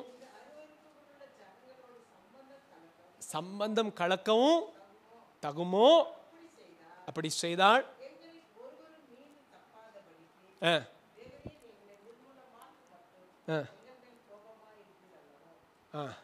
என்ன சொல்றாங்க? எஸ்ரா என்ன சொல்றாங்க தெரியுமா? வந்துட்டு ஜெபம் பண்றாங்க. கர்த்தருக்கு நன்றி செலுத்தும்படியா ஏறெடுக்கிற சில வார்த்தைகள் தான் இவைகள். என்ன சொல்றாங்க தெரியுமா? எஸ்ரா, எங்கள் பாவங்களுக்கு தக்கவாறு நீங்கள் தண்டனை செய்யலை. இந்த 70 வருஷம் எங்கள் பாவத்துக்கு தக்க தண்டனை இல்லை, அது கொஞ்சம்தான், இது கொஞ்சம்தான் ஐயா, இது கொஞ்சம்தான். எங்கள் பாவத்துக்கு தக்க தண்டனை நீங்கள் கொடுக்கல, மட்டா தண்டிச்சிருக்கிறீங்க. எதுக்கு? எதுக்கு? எதுக்குங்க? புரியலையா உங்களுக்கு? எப்பா ஏன் இதுக்கு கொடுத்தார் என்று சொன்னா, இப்போவாவது உன் கண்கள் திறக்கப்படும், நீ பார்ப்ப, ஓ இதனால தான் நான் சொல்லி அதை அகற்றுவ. அதை அகற்றின பின்பு கர்த்தர் அனுப்பினதை எடுத்து போட மிக நேரங்கள் ஆகாது தேவ பிள்ளைய. கர்த்தர் உடனே மாற்றி விடுவார். நாம் சுதந்திரவாளிகள். இஸ்ரவேல் என்றைக்கும் சுதந்திரவாளிகள் தான். இஸ்ரவேல் ஒரு நாளும் அடிமையாக மாற முடியாது. புரியுதா உங்களுக்கு? இஸ்ரவேல் எப்போதும் சுதந்திரம். கிறிஸ்து இயேசுவுக்குள் இணைக்கப்பட்டதினாலே நாமும் கூட இப்போ யார் விசுவாசத்தில் இஸ்ரவேல் தான். நாமும் கூட கிறிஸ்து இயேசுவுக்குள்ளாக இணைக்கப்பட்டதினால் நாமும் சுதந்திரவாளிகள் தான். நாமும் சுயாதீனர்கள் தான், அடிமையானவர்கள் அல்ல. புரியுதா உங்களுக்கு? Isaac will never be called slave and Ishmael can never be called inheritance. Neither Eliezer can never be called inheritance. It is only Isaac. கர்த்தர் என்ன சொன்னார் ஆபிரகாமுக்கு 22ஆம் அதிகாரத்தில்? உன்னுடைய ஒரே பேரான குமாரனும் ஏக சுதனும். எனக்கு இன்னொரு பிள்ளை இருக்கான் ஐயா, இஸ்மவேல். அவன்லாம் நம்ம கணக்கு கிடையாது. சுதந்திரவாளி இவன் மட்டும்தான். இஸ்ரவேல் சுதந்திரவாளி. புரியுதா உங்களுக்கு? இஸ்ரவேல் சுதந்திரவாளி. சுதந்திரத்தை கர்த்தர் கொடுத்தது. நல்லா கவனிங்க. அப்போ ஒரு கூட்டம் யார் அப்படின்னு சொன்னா, தங்கள் அடிமையா இருக்கிறதை கூட அறியாத கூட்டம். ஒருவேளை நமக்குள்ள இருக்கிற யாராவது ஒருவர் நாம் அடிமைகளா இருக்கிறதும் நமக்கு தெரியல, அப்படியே ஓடிட்டு இருக்கிறோம் அப்படின்னு சொன்னா, தேவ பிள்ளையே, நம் வாழ்க்கையில கர்த்தர் நம்ம விட்டுவிட நினைச்சா எப்படியோ போகட்டும்னு விட்டுருவார். ஐயோ இல்லை, இது என் சுதந்திரவாளி. கர்த்தர் நம்ம என்னன்னு அழைக்கிறார்? யாத்திராகமம் 4:22, என் ஏக சுதன், மை ஃபர்ஸ்ட் பார்ன் என்று சொல்லி கர்த்தர் அழைக்கிறார். அப்படி கர்த்தர் அழைக்கிறதுனால நம்முடைய அடிமைத்தனம் ஒருவேளை நமக்கு தெரியலனா கர்த்தர் என்ன பண்ணுவார் சொல்லுங்க? தெரியப்படுத்துவார். தெரியப்படுத்துவார். ஆனா அது நமக்கு தான் கொஞ்சம் கஷ்டமா இல்லை, என்ன சொல்லட்டும், வலியா இருக்கும். It will have pain involved in that process. புரியுதா உங்களுக்கு? ஆமாங்க. இரண்டாவது கூட்டத்துக்கு போயிடலாம், நேரம் முடிஞ்சு போச்சு. இன்னும் 3 கூட்டம் நம்ம பார்த்த மாதிரி தான். இந்த கூட்டத்துக்கு நேரம் முடிஞ்சு போச்சு. அதுக்கு தான் ஆரம்பத்தில் என்ன சொல்லிட்டேன் நான்? 4 கூட்டத்தையும் உங்களுக்கு சொல்லிட்டேன். ரெண்டாவது கூட்டம் என்ன? வேக வேகமாக சொல்லிடுறேன், சரியா? இது ஒரு 5 நிமிஷம், அது ஒரு 10 நிமிஷம் முடிச்சிடலாம். அடுத்த கூட்டம் யாரு? அவர்கள் தாங்கள் சுதந்தரிக்கப்பட்டவர்கள் என்றும் தாங்கள் சுதந்திரவாளிகள் என்று அறியாமல் அப்படியே அமர்ந்திருப்பாங்க. ஒரு சில சயின்டிஸ்டுங்க, சரியா, அவங்க என்ன பண்ணாங்கன்னா, ஆரம்ப நாட்களிலே ஒரு நாயை வந்துட்டு கட்டி வச்சாங்களாம். கட்டி வச்சு சில நாட்கள், 40க்கும் மேற்பட்ட நாட்களில் அதுக்கும் மேலான நாட்கள், குறிப்பிட்ட அளவு தானே செயின் இருக்கும் நாய்க்கு, அதற்கு தாண்டி அதுக்கு உணவை வச்சாங்களாம். இந்த நாய் வேகமாக ஓடி வந்து ட்ரை பண்ண என்ன ஆகும்? சங்கிலி போக விடாது. இது முயற்சி பண்ணுமா பண்ணுமா பண்ணுமா பண்ணுமா, 1 நாள் 2 நாள் 3 நாள், ஒரு சில நாட்கள் தாண்டி வந்துடும். 40 நாள் 50 நாள் 100 நாள் அப்படி வச்சுப்போம். அதற்கு பின்பு அந்த உணவை இன்னும் கொஞ்சம் தள்ளி இப்போ வந்தால் எடுத்துக்கலான்ற அளவுக்கு தள்ளி வச்சாலும் அதற்கு அந்த அந்த ஒரு பிராணி முயற்சி கூட பண்ணாதான். ஏன் அப்படி? இப்போ அதுக்கு சங்கிலியை கழட்டி விட்டாலும் அதற்கு தெரியாதான் நாம் எங்கே வந்தாலும் போகலாம் என்பது. அது அப்படியே தான் இருக்குமா. அநேகரு பழக்கத்து நிமித்தமாய் அப்படியே இருந்துருவாங்க. எங்க கிறிஸ்து இயேசு நமக்காய் ரத்தம் சிந்தி நம்மை சுதந்திரத்துக்காய் அழைத்திருக்கிறாருங்க. நீங்கள் வெறும் விசுவாசிச்சு அறிக்கை செஞ்சா போதும், வாங்க நம்ம கர்த்தர்கிட்ட சேர்ந்துக்கலாம். அட விடுங்க பிரதர், எப்படியோ 50 வருஷம் ஆயிடுச்சு, அப்படியே மீதியான நாட்களையும் அப்படியே கொஞ்சம் தள்ளிடுவோம், பார்த்துப்போம், ஆனந்தாயிடுச்சு, விடுங்க. அருமையான கர்த்தருடைய பிள்ளையே, கர்த்தர் நம்மை சுதந்திரத்துக்காய் அழைத்திருக்கிறார். 60 இல்லை 70 90 வயசா இருக்கட்டும், உங்களுக்கு பரவாயில்ல, சுதந்திரத்துக்காகத்தான் கர்த்தர் அழைத்திருக்கிறார். இப்போவாகிலும் அந்த பாக்கியம் தெரிஞ்சிச்சு, மனம் திரும்புங்க, வாங்க கர்த்தரிடத்துக்கு போவோம். தாங்கள் அடிமைத்தனத்துக்குள் இருக்கிறதை தாங்கள் விடுதலையாக்கப்பட்டவர்கள் என்பதையும் அறியாத கூட்டம். ஒரு சில வசனங்களை வாசிக்கலாம்.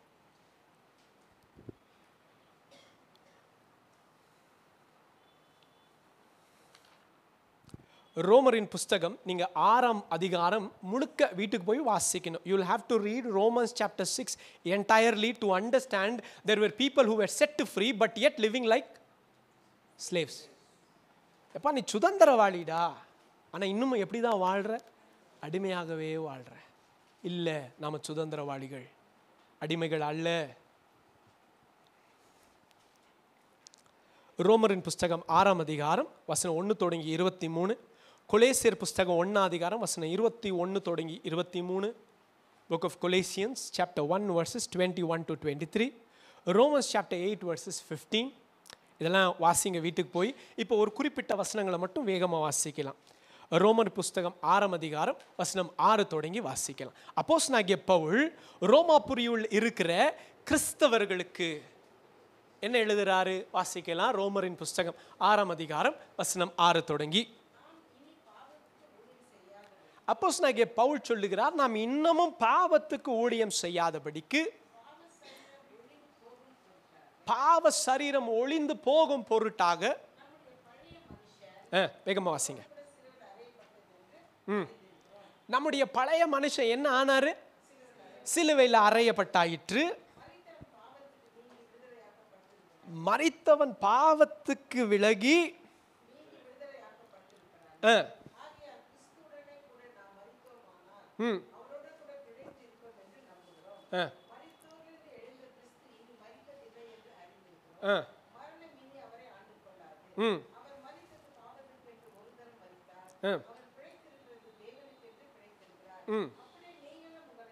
அப்படி நீங்களும் உங்களை பாவத்துக்கு மரித்தவர்களாகவும் நம் கர்த்தராகிய இயேசு கிறிஸ்துவுக்குள் தேவனுக்கென்று பிழைத்திருக்கிறவராகவும் எண்ணிக்கொள்ளுங்க. ஆனா இன்னமும் எப்படிதான் எண்ணிட்டு இருக்கிறோம்? அதே பழைய மனுஷன்தான், அதே பழைய சுவாபந்தான், அதே பழைய எண்ணங்கள் தான், அதே பழைய வழிகள் தான், அதே பழைய வார்த்தைகள் தான், கிரியைகள் தான். Still the same. Still the same. வாசிங்க, தொடர்ந்து வாசிங்க, 11 வரைக்கும் வாசிங்க.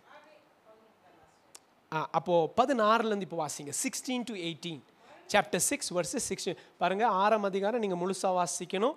எல்லாம் வாசிக்க நேரம் குறைவா இருக்கின்றதுனால தான் குறிப்பிட்ட வசனங்களை மட்டும் வாசிக்கிறோம். 6ஆம் அதிகாரம் 16 தொடங்கி 18 வரைக்கும் வாசிங்க. மரணத்துக்கு ஏதுவான பாவத்துக்குள்ளானாலும் நீதிக்கு ஏதுவான கீழ்ப்படிதல் ஆனாலும்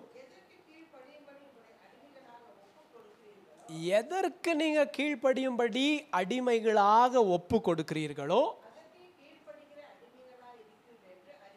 அறியீர்களா? முன்ன நம்மளாம் எப்படி இருந்தோம்? பாவத்துக்கு அடிமைகளாக இருந்தோம். இப்பொழுதோ உங்களுக்கு ஒப்புவிக்கப்பட்ட உபதேச சட்டங்களுக்கு கீழ்ப்படிந்ததினாலே தேவனுக்கு ஸ்தோத்திரம், விடுதலையாக்கப்பட்டு ஆனீர்கள். எனவே மறுபடியும் எதுக்குள்ள போகாதீங்க? அடிமைத்தனத்துக்குள்ள போகாதீங்க. விடுதலையாக்கப்பட்ட நீங்க விடுதலையாக்கப்பட்டீர் என்பதை அறிந்தவர்களாகவே வாழுங்க. இன்னமும் என்னவா இருக்கக்கூடாது? நான் இதை வந்துட்டு ஒரு டாக்குமெண்ட்ல பார்த்ததுனால சொல்றேன் உங்களுக்கு, சரியா? மோசே இஸ்ரவேல் ஜனங்களை வனாந்திரத்தில் நடத்தி கொண்டு போற போது அதிகமாய் அடிக்கடி அந்த ஜனங்களுக்கு ஒரு வார்த்தையை சொல்லியிருப்பாராம். என்ன சொல்லியிருப்பாராம்? பிஹேவ் லைக் ஃப்ரீ மென் அப்படின்னு சொல்லியிருப்பாராம் அந்த ஜனங்களுக்கு. தங்கள் இருதயங்களிலே இன்னமும் தங்களை என்னவா தான் வச்சுட்டு இருக்கிறாங்க அப்படின்னு. அடிமைனா என்ன தெரியுமா? யாரு கீழேயும் போயிட்டு வேலை செய்கிறவனா இல்ல, தங்களுக்கு சொந்தம் இல்லாததையும் எடுத்துப்பான், அது இன்னொருத்தருக்கு மற்றவர்களுக்குரியது அதையும் எடுத்துப்பான். அப்போ மோசே சொல்லுவாராம் அந்த ஜனங்க கிட்ட, என்னன்னு சொல்லுவாராம்? இன்னமும் நீ எப்படி தெரியுமா வாழ்ந்துட்டு இருக்க? அடிமையை போல வாழ்ந்துட்டு இருக்கிற. You are freed, you are no more slave. Start to think like one and start to act like one, start to behave like one. விடுதலையாக்கப்பட்ட சுயாதீனன் என்று அழைக்கப்படுகிற, சுயாதீனன் என்று சொல்லிக் கொள்ளுகிற நாம் எப்படி நடந்துக்கணும்? சுயாதீனனை போல நடந்துக்க. இன்னமும் கூட உன்னுடைய மாமிசமே உன்னை அடிமைத்தனத்துக்குள் படுத்தக்கூடாது. உன் கண்கள் எதை பார்க்கணும்னு யாரு சொல்லணும்? யாருங்க சொல்லணும்? நான் சொல்லணும் என் கண்ணுக்கு எதை பார்க்கணும் எதை பார்க்கக்கூடாதுன்னு. என் கண்ணு சொல்லக்கூடாது எனக்கு எதை பார்க்கணும் எதை பார்க்கக்கூடாதுன்னு. நான் சொல்லணும் என் நாவுக்கு நான் எதை பேசணும் எதை பேசக்கூடாதுன்னு சொல்லி. என் நாவு எனக்கு சொல்லக்கூடாது. சிலர் சொல்லுவாங்க, பார்த்துருக்குறீங்களா? ஏதோ தெரியாமல் பேசிட்டேன். தெரியாமல் எப்படி பேசுவேன்? கோபத்தில் பேசிட்டேன்னு சொல்லுங்க, ஏற்றுக்கலாம், மன்னிச்சிடலாம். கோபத்தில் பேசிட்டேன், பல நாளை வச்சிருந்ததுனால பேசிட்டேன், எப்படினாலும் சொல்லலாம். ஆனால் என்ன சொல்லக்கூடாது? தெரியாமல் பேசிட்டனாலும் சொல்லக்கூடாது. யாரோ சொல்லி கேட்டு பேசிட்டனாலும் பரவாயில்ல. இல்லை இல்லை இல்லை, அப்படியெல்லாம் கிடையாது. See that? Dear God's children, இவைகளுக்கு இந்த சரீரத்துக்கும் எடுத்துக்கங்க, இவைகள் கிறிஸ்து இயேசுவுக்கு சொந்தமானது, இது அவருக்கு சொந்தம். இவைகள் நம்மை ஆளுக பண்ணக்கூடாது. ஆவி சொல்லுகிறத தான் ஆத்மாவும் சரீரமும் கேட்கணும். புரியுதா உங்களுக்கு? சரீரம் சொல்லுகிறதுக்கு ஆத்மா கேட்கக்கூடாது. புரியுதா உங்களுக்கு? சரி, நல்லா கவனிங்க, தொடர்ந்து நாம் பார்க்கலாம். அப்போது விடுதலை ஆக்கப்பட்டும் கூட அந்நாட்களில் ஜனங்கள் இன்னும் எப்படியே வாழ்ந்துட்டு இருந்தாங்க? அடிமைகளாகவே வாழ்ந்துட்டு இருந்தாங்க. இன்னமும் சிந்தனைகள் எல்லாம் அதுக்கு தகுந்த மாதிரி தான் இருந்துச்சு. அதே பழைய மனுஷனுடைய சிந்தனைகள், பழைய மனுஷனுடைய சுவாபங்கள், பழைய மனுஷனுடைய காரியங்கள். கொலோசியர் 1:21 தொடங்கி வாசிச்சிருவோம். முன்னே அந்நியராயும்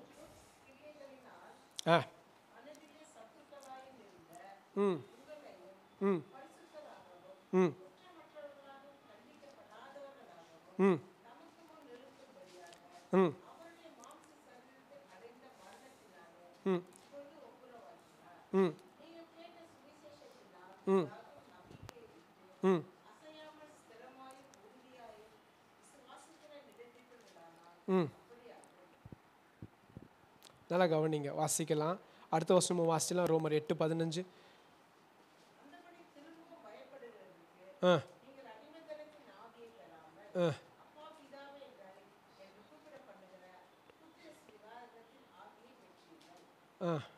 புத்திர ஸ்வீகாரத்தின் ஆவியை பெற்றீர்கள். அருமையான கர்த்தருடைய பிள்ளைகளே, நாம் வேதாகமத்தில் பார்க்கிறோம், தேவன் நம்மை விடுவித்திருக்கிறார். ஜனங்களுக்கு பவுல் மறுபடியும் தன்னுடைய எல்லா கடிதங்களிலும் நிருபங்களிலும், அது சபைக்காயிருப்பினும் அல்லது தனிப்பட்ட தன்னுடைய என்ன சொல்லுவாங்க, துணை ஊழியர்களுக்காகினும் அவர் எழுதுகிற போதெல்லாம் என்ன எழுதுனாங்க தெரியுமா? ஜனங்களுக்கு மறுபடியும் சொல்லுங்க, அவர்கள் விடுதலையாக்கப்பட்டவர்கள், இன்னமும் தங்களுடைய சிந்தனையில் அடிமைத்தனத்துக்குள் இருக்கிறவர்களை போல நடந்து கொள்ளக்கூடாது. இன்னமும் கூட அவர்கள் அடிமைத்தனத்துக்குள் இருக்கிறவர்களைப் போல தங்களை காண்பித்து கொள்ளக்கூடாது. லெட் them know that என்று வேதாகமத்தில் நாம் வாசிக்கிறோம். அருமையான கர்த்தருடைய பிள்ளைகளை, ஒரு கூட்டம் உண்டு, அவர்கள் விடுதலை ஆக்கப்பட்டதையும் கூட அறியாதவர்களாக இருக்கிறான். மூணாவது கூட்டம் உண்டு. யார் இவங்க? விடுதலை ஆக்கப்பட்டு மறுபடியும் அடிமைத்தனத்துக்குள்ள சிக்கி கொள்ளுகிற கூட்டம். கலாத்தியரின் புஸ்தகம் 5ஆம் அதிகாரம் 1ஆம் வசனத்தை வாசிக்கலாம். மறுபடியும் நுகத்துக்குட்படாதபடிக்கு கிறிஸ்து இயேசு நமக்காய் உண்டாக்கின சுயாதீன நிலைமையில நிலைத்து கொண்டிருங்கள். பார்த்தீங்களா? மறுபடியும் எதுக்குள்ள போய் மாட்டிக்க வேண்டாம், அடிமைத்தனத்துக்குள்ள போக வேண்டாம். நீங்கள் கலாத்தியரின் புஸ்தகம் 4ஆம் அதிகாரம் 8ஆம் வசனம் தொடங்கி வாசிங்க. Galatians chapter 4 verses 8 onwards. நீங்கள் தேவனை அறியாதிருக்கிற போது சுபாவத்தின்படி அந்நாட்களில் அப்படி இருந்தீங்கப்பா. இப்பொழுதோ தேவனை அறிந்திருக்க அல்லது தேவனால் அறிந்திருக்க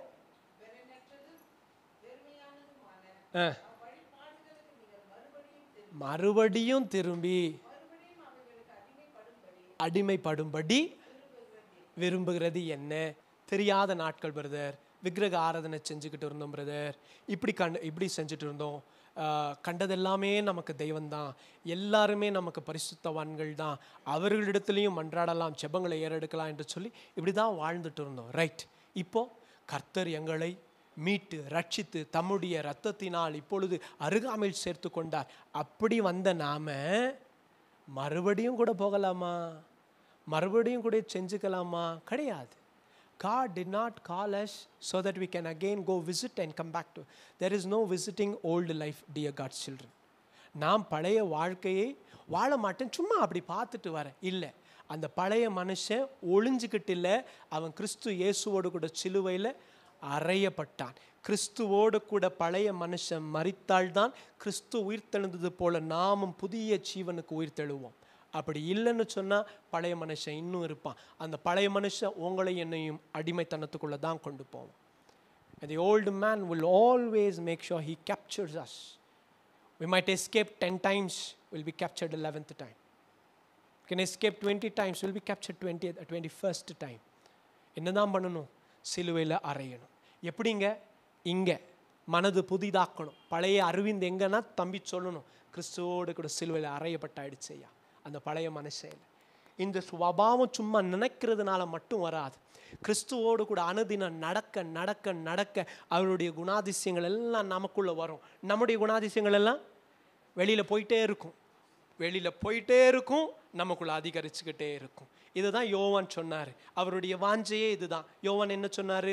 யோவான் ஸ்நானகன், நான் சிறுகவும் கிறிஸ்து எனக்குள் பெருகவும் வேணும். எப்படிங்க இது? வாயில் ஒரு வாட்டி சொல்கிறதுனால அப்படி ஆயிடாது. நாம் உண்மைக்கே கொஞ்சம் கொஞ்சமாக குறைஞ்சிட்டு போகணும், கிறிஸ்து நிறைஞ்சிட்டு போகணும். That is a lifetime experience that every Christian should desire. ஆமையா, போன வருஷத்தை விட இந்த வருஷம் விக்ரம் குறைஞ்சாச்சு, கிறிஸ்து கொஞ்சம் மேலே வந்தாச்சு, இன்னும் குறைஞ்சாச்சு, இன்னும் மேலே, இன்னும் குறைஞ்சு இன்னும் மேலே. These both should happen. One will not happen without the other. ஒன்று நடக்காமல் இன்னொன்று நடக்காது. புரியுதா உங்களுக்கு? சரி, 3 மணி. கடைசியாக சரி, 4வது குரூப். இதுக்கெல்லாம் யாருக்கும் எந்த ஒரு உதாரணங்களையும் என்னால் சொல்ல முடியல, நேரம் முடிஞ்சு போச்சு. கடைசியாக 4வது குரூப் யார்? இவங்க சுதந்திரவாளிகள், தங்களுடைய சுதந்திரத்தை அதில் நிலைத்திருக்கிறவர்கள். வாசிக்கலாம். 1 கொரிந்தியரின் புஸ்தகம் 6ஆம் அதிகாரம் திருப்பிக் கொள்ளலாம். We'll turn to book of 1 Corinthians chapter 6. 1 கொரிந்தியரின் புஸ்தகம் 6ஆம் அதிகாரம். Maybe we can read it from 12. எல்லாவற்றையும் அனுபவிக்க எனக்கு அதிகாரம் உண்டு, ஆகிலும் எல்லாம் தகுதியாய் இல்லை. எல்லாவற்றையும் அனுபவிக்க எனக்கு அதிகாரமும் உண்டு, ஆகிலும் எதற்கும் மறுபடியும் நான் அடிமைப்பட மாட்டேன். எல்லாமே நான் செய்யலாம், ஆனால் எல்லாமே எனக்கு நல்லதல்ல. Everything is good, everything is okay for me to do, but not everything is beneficial, not everything is profitable, says Paul. 3 காரியங்கள், கெட்டது, நல்லது, பிரயோஜனம் உள்ளது. புரியுதா உங்களுக்கு? ஒருவேளை டென்னிஸ் பார்க்கறது எனக்கு கெட்டதா படாமல் இருக்கலாம், ஆனால் அது நிச்சயமாக என்ன இல்லை தெரியுமா? பிரயோஜனம் இல்லாது. இது நமக்கு தெரிஞ்சுக்கணும். அப்போஸ்தலனாகிய பவுல் சொல்லுகிறார், நான் என்ன வேணும்னாலும் செய்யலாம், எனக்கு அந்த சுதந்திரம் உண்டு. நான் யார்? சுதந்திரவாளி. ஆனால் நான் எல்லாத்தையும் செய்ய மாட்டேன். சுதந்திரவாளி எல்லாத்தையும் செய்ய மாட்டான், அதான் சுதந்திரவாளி அழகு. A man who's free to do anything will not do anything, because that is the identity that he is free. That means he is free. புரியுதா உங்களுக்கு? சுதந்திரவாளியோடைய உண்மையான அடையாளமே என்ன தெரியுமா? அவன் எதை வேண்டாலும் செய்ய மாட்டான். நான் தான் சுதந்திரவாளியாச்சே, நான் என்ன வேண்டாலும் செய்ய மாட்டேன். அப்பா, நீ சுதந்திரவாளியா இருக்கிறதுனால தான் என்ன வேண்டாலும் செய்ய மாட்டேன். எதை வேணுமோ அதை மட்டும் செய்வேன், எது பிரயோஜனமோ அதை மட்டும் செய்வேன். அதான் இந்த 4வது கூட்டம். தான் சுதந்திரவாளி என்று அறிந்து எதை வேண்டாலும் செய்யலாம். ஏன்னா கேட்கறதுக்கு யாரும் இல்லைங்க. நீங்கள் பாருங்களேன், 18 வயசு உங்களுக்கு மேலே இருந்தால் நீங்கள் நேராக பாருக்கு போகலாம், என்ன வேணுமோ வாங்கி குடிக்கலாம். சிகரெட் கடைக்கு போகலாம், என்ன வேணுமோ வாங்கி செய்யலாம். வேறு எங்கே வேணுமோ போகலாம், என்ன வேணுமோ செய்யலாம். யாரும் எதுவும் சொல்ல முடியாது. ஆனால் எல்லாமே அது அல்ல சுதந்திரவாளிக்கு அழகு. சுதந்திரவாளியை நான் என்ன பண்ணுவான்? எதை பார்த்து பார்த்து எதை செயல்படுத்தணும், எதை செயல்படக்கூடாதுன்னு சொல்லி நேர்த்தியாய் தீர்மானிப்பான். That is the true mark of somebody who is free, and he is called free man. அவன்தான் சுதந்திரவாளி. யாரு? எதை வேண்டாலும் செய்யலாம்னு நினைக்கிறானே அவன் இல்லை. இதை செஞ்சால் பிரயோஜனம், அதை செய்வேன். இது செஞ்சால் பிரயோஜனம் இல்லை, இது வேண்டாம், இது கெட்டது, அதை திரும்பி கூட பார்க்க மாட்டேன். அதான் சுதந்திரவாளி கணக்கு. புரியுதா? And that is the mark or true identity of anybody who is a free man. 4 கூட்டங்கள். இப்போவாவது சொல்லுங்க, எந்த கூட்டத்துக்கா? இப்போ எந்த கூட்டம்னு கேட்டுட்டேன், இப்போ கடைசியாக கேட்குறேன், எந்த கூட்டத்தில் இருக்கணும்னு வாஞ்சிக்கிறீங்க? சொல்லுங்க. இப்போ 5வது கூட்டம் யாருன்னு சொல்லட்டா? வெறும் வாஞ்சிக்கிற ஒரு கூட்டம் உண்டு. அவங்க யாரு? வெறும் வாஞ்சிப்பாங்க. எதுங்க வேணும்? 4வது. எதுங்க வேணும்? அடுத்தது எல்லாம் கிறிஸ்துவோடைய காரியங்கள் எல்லாம் சொல்ல, அது என்ன? அது வேணும். இது பாருங்க, அது வேணும். தாவீதை பாரு, தாவீது மாதிரி ஆயிடணும்.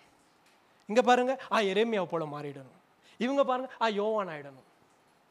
யூதாசா பாருங்க, வேண்டாங்க இல்லையா? அருமையான கர்த்தருடைய பிள்ளைகளை, வெறும் வாஞ்சையோடு கூட நாம் நிறுத்திடக்கூடாது. ஏதோ வந்தோம், கூடி வந்தோம், கொஞ்சம் நேரம் ஜெபம் பண்ணோம், ஒரு சில விண்ணப்பங்களுக்காக ஜெபித்தோம், ஒரு மணி நேரம் 1.5 மணி நேரம் கர்த்தருடைய வசனங்களை கேட்டோம், முடிஞ்சிருச்சுங்க. இல்லை தேவ பிள்ளையே, கர்த்தர் அப்படி நமக்கு வெறும் வாய் பேச்சுக்களால் பேசி ஆசை காட்டுகிறவர் அல்ல.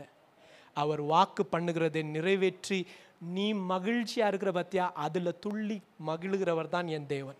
I will tell you, he rejoices when we are joyful in the Lord. And that's why Nehemiah said in chapter 8 verses 10, the joy of the Lord is my strength.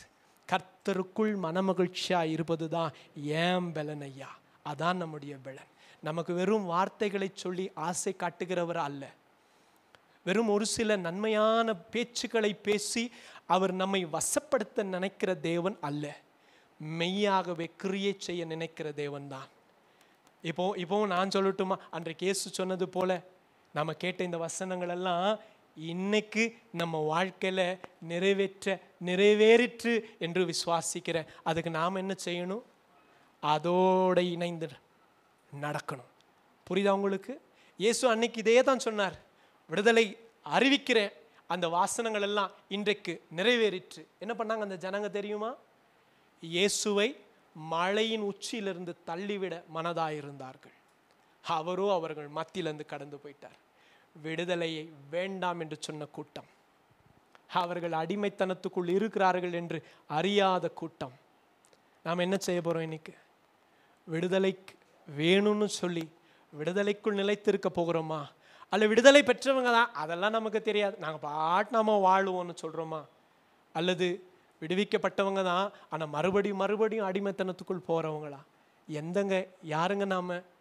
கர்த்தருடைய சமூகத்தில் உங்கள் இருதயத்தின் விருப்பத்தை தெரிவிக்க நாம் எழுந்து நிற்கலாமா? I do not want to tell you, I will not force you, but rather as a brother I would suggest and request and plead with you. Come on, let's be the fourth group people who know that they are freed by the blood of our Lord Jesus and who desires to remain in that freedom.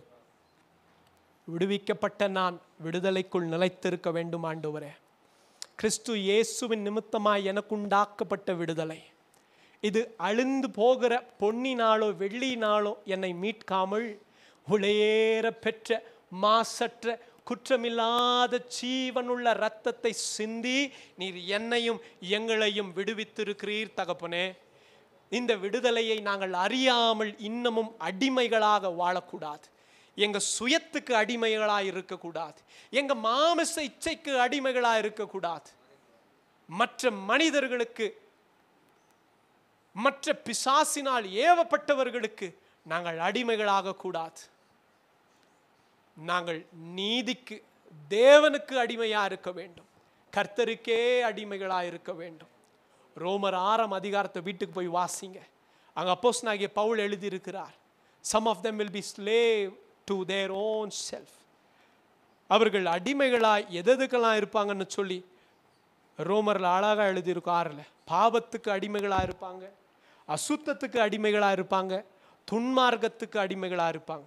they'll be slaves to sin, slaves to impurity, slaves to wickedness. அப்படி இருக்கிறவங்களை தான் கர்த்தர் என்னவா மாற்றிட்டாரன்னு தெரியுமா? slaves to righteousness, slave to holiness, slave to God. நீதிக்கு அடிமைகளாகவும் பரிசுத்தத்துக்கு அடிமைகளாகவும் தேவனுக்கு அடிமைகளாகவும் கர்த்தர் மாற்றினார். தேவனுக்கு அடிமையாயிருப்பது தான் சுதந்திரம் தேவ பிள்ளையே. Our freedom lies in being slave to God. Being free from God, no man is ever free. தேவனிடத்திற்கு விலகி இருந்து நான் சுதந்திரம், என்னை யாரும் கேட்க ஆள் இல்லைன்னு சொல்றவங்க யாருமே சுதந்திரத்தில் இல்லை. அவர்கள் அத்தனை பேரும் சிக்குண்டு இருக்கிறார்கள், உளையான சேற்றில் சிக்கி இருக்கிறார்கள். அவர்கள் கழுத்தின் மேல் இரும்பு நுகங்கள் பிசாசு வைத்திருக்கிறான். அவர்கள் கை கால்கள் சங்கிலிகளினால் கட்டப்பட்டு இருக்கு. என்ன தெரியல, அவ்வளவுதான். கர்த்தர் அப்படி அறியாத சிலருடைய கண்களை திறப்பாராக. அந்த கண்களை மூடுகிற பொல்லாத சாத்தானின் கிரியைகள் உயிர்த்தெழுந்த இயேசு கிறிஸ்துவின் நாமத்தினால் விலகுவதாக. பிள்ளைகள் கண்கள் திறக்கப்படட்டும் இயேசு கிறிஸ்துவின் நாமத்தினால். எந்த பகுதிகளில், வாழ்க்கையின் எந்த இடங்களில் இன்னும் அடிமைத்தனங்கள் இருக்கு ஆண்டவரே, எங்கெல்லாம் நான் இன்னும் அடிமையா இருக்கிற ஆண்டவரே, எதை செய்கிறனோ அதற்கே நான் அடிமையா இருக்கிறேன் அல்லவா தகப்பனே. இன்றைக்கும் கூட என் சுயத்திற்கு நான் இனி இடம் கொடாமல், என் மாமிசத்திற்கு நான் இடம் கொடாமல், பரிசுத்த ஆவியானவருக்கே இடம் கொடுக்க இங்கே கூடி வந்த எங்கள் ஒவ்வொருவருக்கும் அனுகிரகம் பாராட்டும் என்று சொல்லி நீர் நியமித்தமுடைய வேலைக்காரனாய் செபிக்கிறேன் ஆண்டவரே. எங்கள் ஒவ்வொருவர் மேலும் அந்த கிருபையை வருஷிங்க. எங்கள் ஒவ்வொருவர் மேலும் அந்த கிருபையை வருஷிங்க. சுயத்திற்கு அல்ல, பரிசுத்த ஆவியானவருக்கு கீழ்ப்படுகிறவர்களாய், சுய இச்சைகளுக்கு அல்ல, பரிசுத்த ஆவியானுடைய விருப்பத்திற்கு இணங்கி கொடுக்கிறவர்களாய் எங்களை தாழ்த்துகிறோம், எங்களை ஒப்பு கொடுக்கிறோம். சுயாதீனத்திற்கு அழைக்கப்பட்டிருக்கிறோம், சுதந்திரவாளியா இருக்க அழைத்திருக்கிறீர். அவைகளில் நிலைத்திருக்க எங்க ஒவ்வொருவருக்கும் கிருபை பாராட்டுங்க. மறுபடியும் எவ்விதமான அடிமைத்தனத்திற்குள் நாங்கள் சிக்கிக்கொள்ளாதபடி எங்களுக்கு கிருபைகளை பரிசாக கொடுங்கப்பா. எங்கள் மேல் அந்த கிருபைகளை ஊற்றுங்க ஆண்டவரே. எங்கள் மேல் அந்த இரக்கத்தை காட்டுங்க. தொடர்ந்து பிள்ளைகளை ஆசீர்வதிங்க. ஒருவேளை சாத்தானானவன் பிள்ளைகளை ஏதாகிலும் கெட்ட பழக்கத்திற்குள்ள சிக்க வைத்து அதையே மறுபடியும் செய்ய தூண்டுகிறானோ, அந்த எல்லா பொல்லாத பிசாசின் கிரியைகள் உயிர்த்தெழுந்த எங்கள் ஆண்டவராகிய இயேசுவின் நாமத்தினால் அந்த பொல்லாத சாத்தான் விலகி ஓடட்டும். பிள்ளைகளுக்கு விடுதலை உண்டாகட்டும் ஆண்டு, பிள்ளைகளுக்கு விடுதலை உண்டாகட்டும் ஆண்டவரே, பிள்ளைகளுக்கு விடுதலை உண்டாகட்டும் என்று சொல்லி செபிக்கிற ஆண்டவரே. பொல்லாத குருட்டாட்டங்கள், ஆமாண்டவரே, மாமிச இச்சைகள், each time when I try I'm been failed. என் மாமிச இச்சைகள் என்னை எப்போதும் மேற்கொள்ளுகிறது. நான் செய்ய வேண்டும் என்று நினைக்கிறதை செய்யாமல் செய்ய வேண்டாம் என்று நினைக்கிறதையே செய்கிறேன். இதிலிருந்து எனக்கு விடுதலை இல்லையா? அவைகளிலிருந்து விடுவிக்கிற ஆண்டவராகிய இயேசு உண்டு தேவ பிள்ளையே. நம்மை விடுவிக்க அவர் போதுமானவராக இருக்கிறார். அவர் விடுதலையின் நாயகன் என்பதை அறிந்து கொள். உன் மாமிச இச்சைகளை, என் மாமிச இச்சைகள், நம்முடைய மாமிச இச்சைகள், நாம் வாருங்கள் கல்வாரிக்கு போய் அந்த பாளையத்துக்கு புறம்பே போய் கிறிஸ்து இயேசுவோடு கூட அறையப்படலாம். என்றைக்கு ஒரு மனுஷன் அப்படி ஒப்பு கொடுக்கிறானோ அன்றைக்கே அவன் புதிய மனுஷனாய் கர்த்தர் மாற்றுவார். And that is the day where the word of God comes in action in our life, where everything, former things, where every old things, where every rotten things will come to an end, and God shall bring forth the new beginnings in our lives. கர்த்தர் நம்முடைய வாழ்க்கையில புதிய துவக்கங்களை கொண்டு வருவார். நாம வெறும் வாக்குத்தத்தத்தை சொல்லிக் கொள்கிறதில் அல்ல, இதோ புதிய காரியத்தை செய்கிற இப்பொழுதே தோன்றும். எப்போ தோன்றும்? ஒரு மனுஷன் எப்பொழுது தன்னை சிலுவையில இயேசு கிறிஸ்துவோடு ஒப்பு கொடுக்கிறானோ பழையவை எல்லாம் ஒளிந்து போகும், எல்லாம் புதிதாய் மாறும், எல்லாம் புதிதாய் மாறும். நாம செய்ய வேண்டியதெல்லாம் ஒண்ணுதான் தேவ பிள்ளையே. அப்பா எனக்கு தெரியாது, எனக்கு உதவி செஞ்சிருங்க. என் சுய புத்தினால் ஆகாதது நீங்க எனக்கு உதவி செஞ்சிருங்க. என் பலத்தினால் ஆகாதது உம்முடைய பரிசுத்த ஆவியினுடைய துணை கொண்டு செஞ்சிருங்க. நாம் மறுபடியும் பழைய வழிகளுக்கு திரும்பக்கூடாது, பழைய பாரம்பரியங்களுக்குள் போகக்கூடாது, பிசாசுடைய எந்த வலையிலும் நான் சிக்கிக்கொள்ளக்கூடாது. உதவி செய்யுங்க. இந்த பிள்ளைகளை ஒவ்வொருவரையும் ஆசீர்வதிங்க, குடும்பங்களை ஆசீர்வதிங்க. குடும்பத்துக்கு விரோதமாய் செயல்படுகிற எல்லா பொல்லாத சாத்தானின் கிரியைகள் இயேசு கிறிஸ்துவின் நாமத்தினால் குடும்பத்தையும் விட்டு விட்டு இப்பொழுதே விலகி ஓடட்டும் ஆண்டவரே. எல்லா பொல்லாத இருளின் அதிகாரங்கள், எல்லா பொல்லாத இருளின் ஆதிக்கங்கள் இயேசு கிறிஸ்துவின் நாமத்தினால் குடும்பங்களை விட்டு வெளியேறட்டும். இப்பொழுதே குடும்பத்தின் மேல் கர்த்தருடைய வெளிச்சம் பிரகாசிக்கட்டும். இப்பொழுதே ஒவ்வொரு வீட்டின் மேலும் கர்த்தருடைய பரிசுத்த ஆவியானவர் எங்களுக்காக ஏற்றுகிற கொடி பறக்கட்டும் இயேசுவின் நாமத்தினாலே. எல்லா பொல்லாத சாத்தான்கள் விலகி போகட்டும். வீட்டில் சமாதானமும் கர்த்தருடைய சமாதானம், கர்த்தருடைய சந்தோஷம் வீட்டை ஒவ்வொரு குடும்பத்தையும் நிரப்பட்டும் இயேசுவின் நாமத்தினால். பிள்ளைகள் சுகமாய் வாழ்ந்திருக்கட்டும் ஆண்டவரே. பிசாசு வெட்கப்பட்டு போகட்டும் ஐயா. பிள்ளைகள் உமக்குள் சாட்சியாய் நிற்கட்டும். குடும்பத்தில் காணப்படுகிற எல்லா போராட்டங்களை கர்த்தராகி இயேசுவின் நாமத்தினால் கர்த்தர் அவைகளை நிறுத்துவீராக அப்பா. Stop everything that which is working against these families, Lord Father God. Stop, Lord. Let your word go forth. உம்முடைய வார்த்தை இப்பொழுதும் புறப்பட்டு போகட்டும். கர்த்தர் சகலத்தையும் மாற்ற போதுமானவராக இருக்கிறீர். கர்த்தர் நீங்க அப்படி செய்யுங்க ஆண்டவரே. உம்முடைய பிரசன்னத்துக்கு முன்பாக மலைகளும் மெழுகு போல் உருகித்தான் போக வேண்டும் ஆண்டவரே. உம்முடைய பிரசன்னத்துக்கு முன்பாக செங்கடலும் கூட இரண்டாய் பிளந்து தான் போக வேண்டும் ஆண்டவரே. உம்முடைய பிரசன்னத்துக்கு முன்பாக யோர்தானும் கூட ஒரு பக்கமாய் குவிந்து தான் போக வேண்டும் ஆண்டவரே. உம்முடைய பிரசன்னத்துக்கு முன்பாக மதில்கள் எல்லாம் கூட உடைந்து தான் போக வேண்டும் ஆண்டவரே. அந்த விடுவிக்கிற தேவ பிரசன்னம் இன்றைக்கும் ஒவ்வொரு வீட்டுக்கும் கடந்து போகட்டும் ஆண்டவரே.